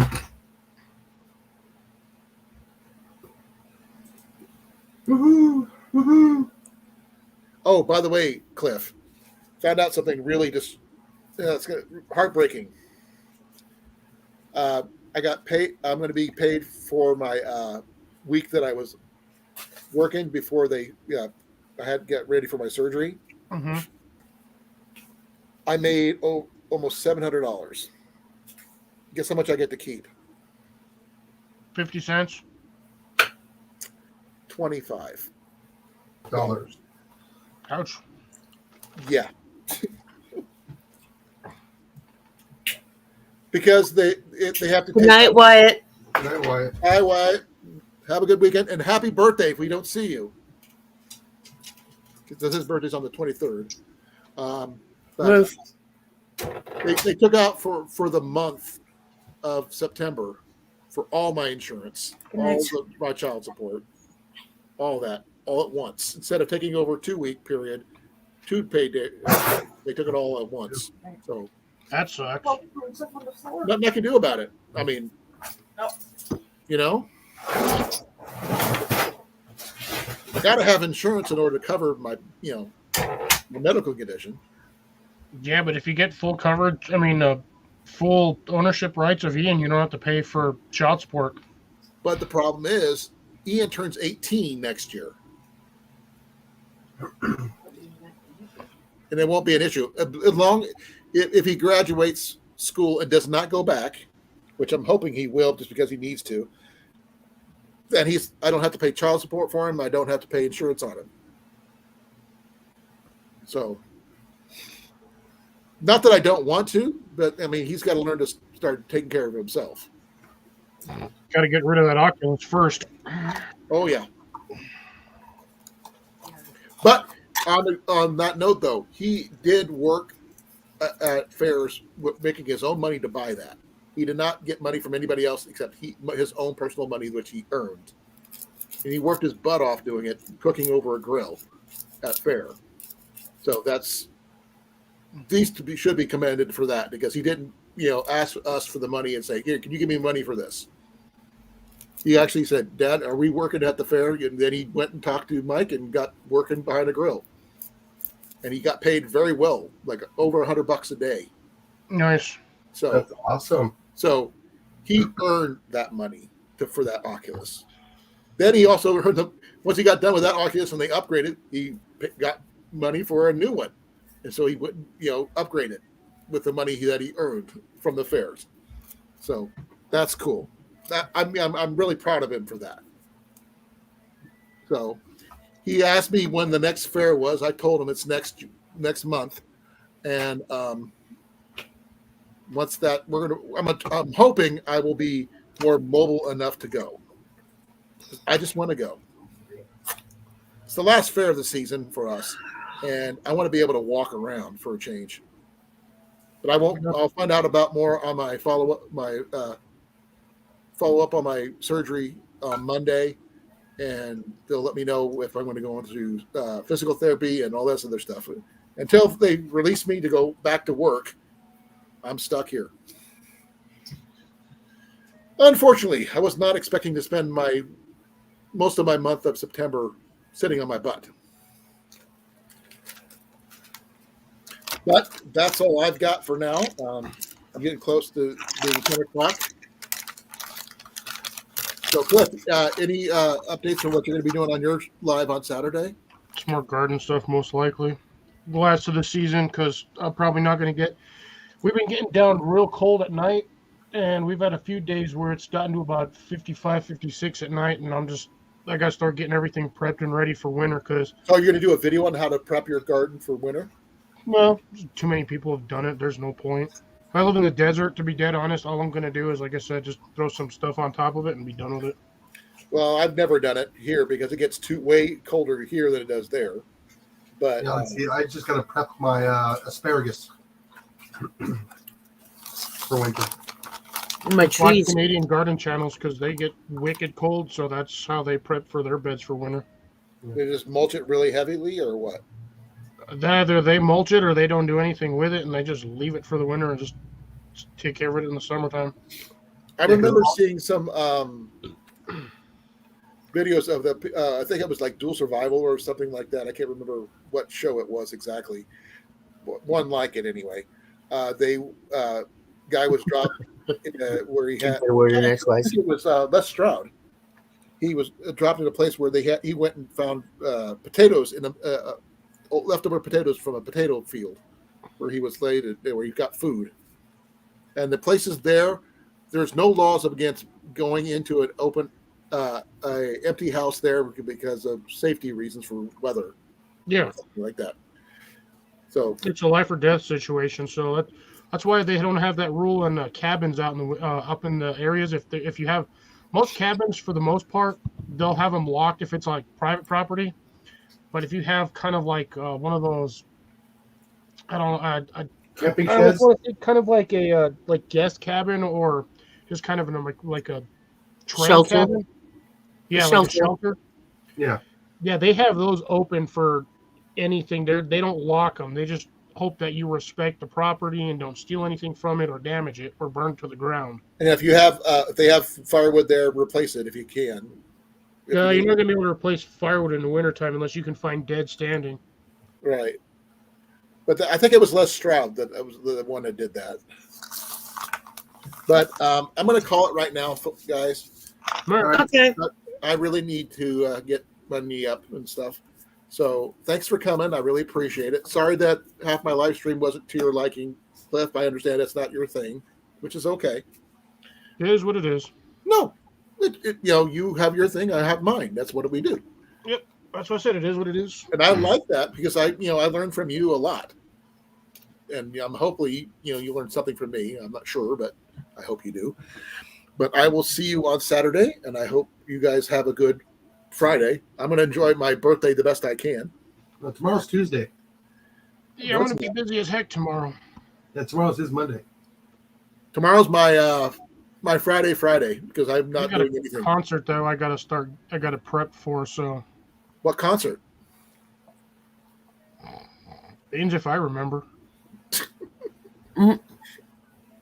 I just remember that I've got like four or five of them this week. So Jack Black. No, he ain't ever coming over here. Our venue's too small for him. Yeah. Well, I've got to go. I will see you guys. All right. I'll be ending in 5, 4, Good night. 3, 2, 1. All right.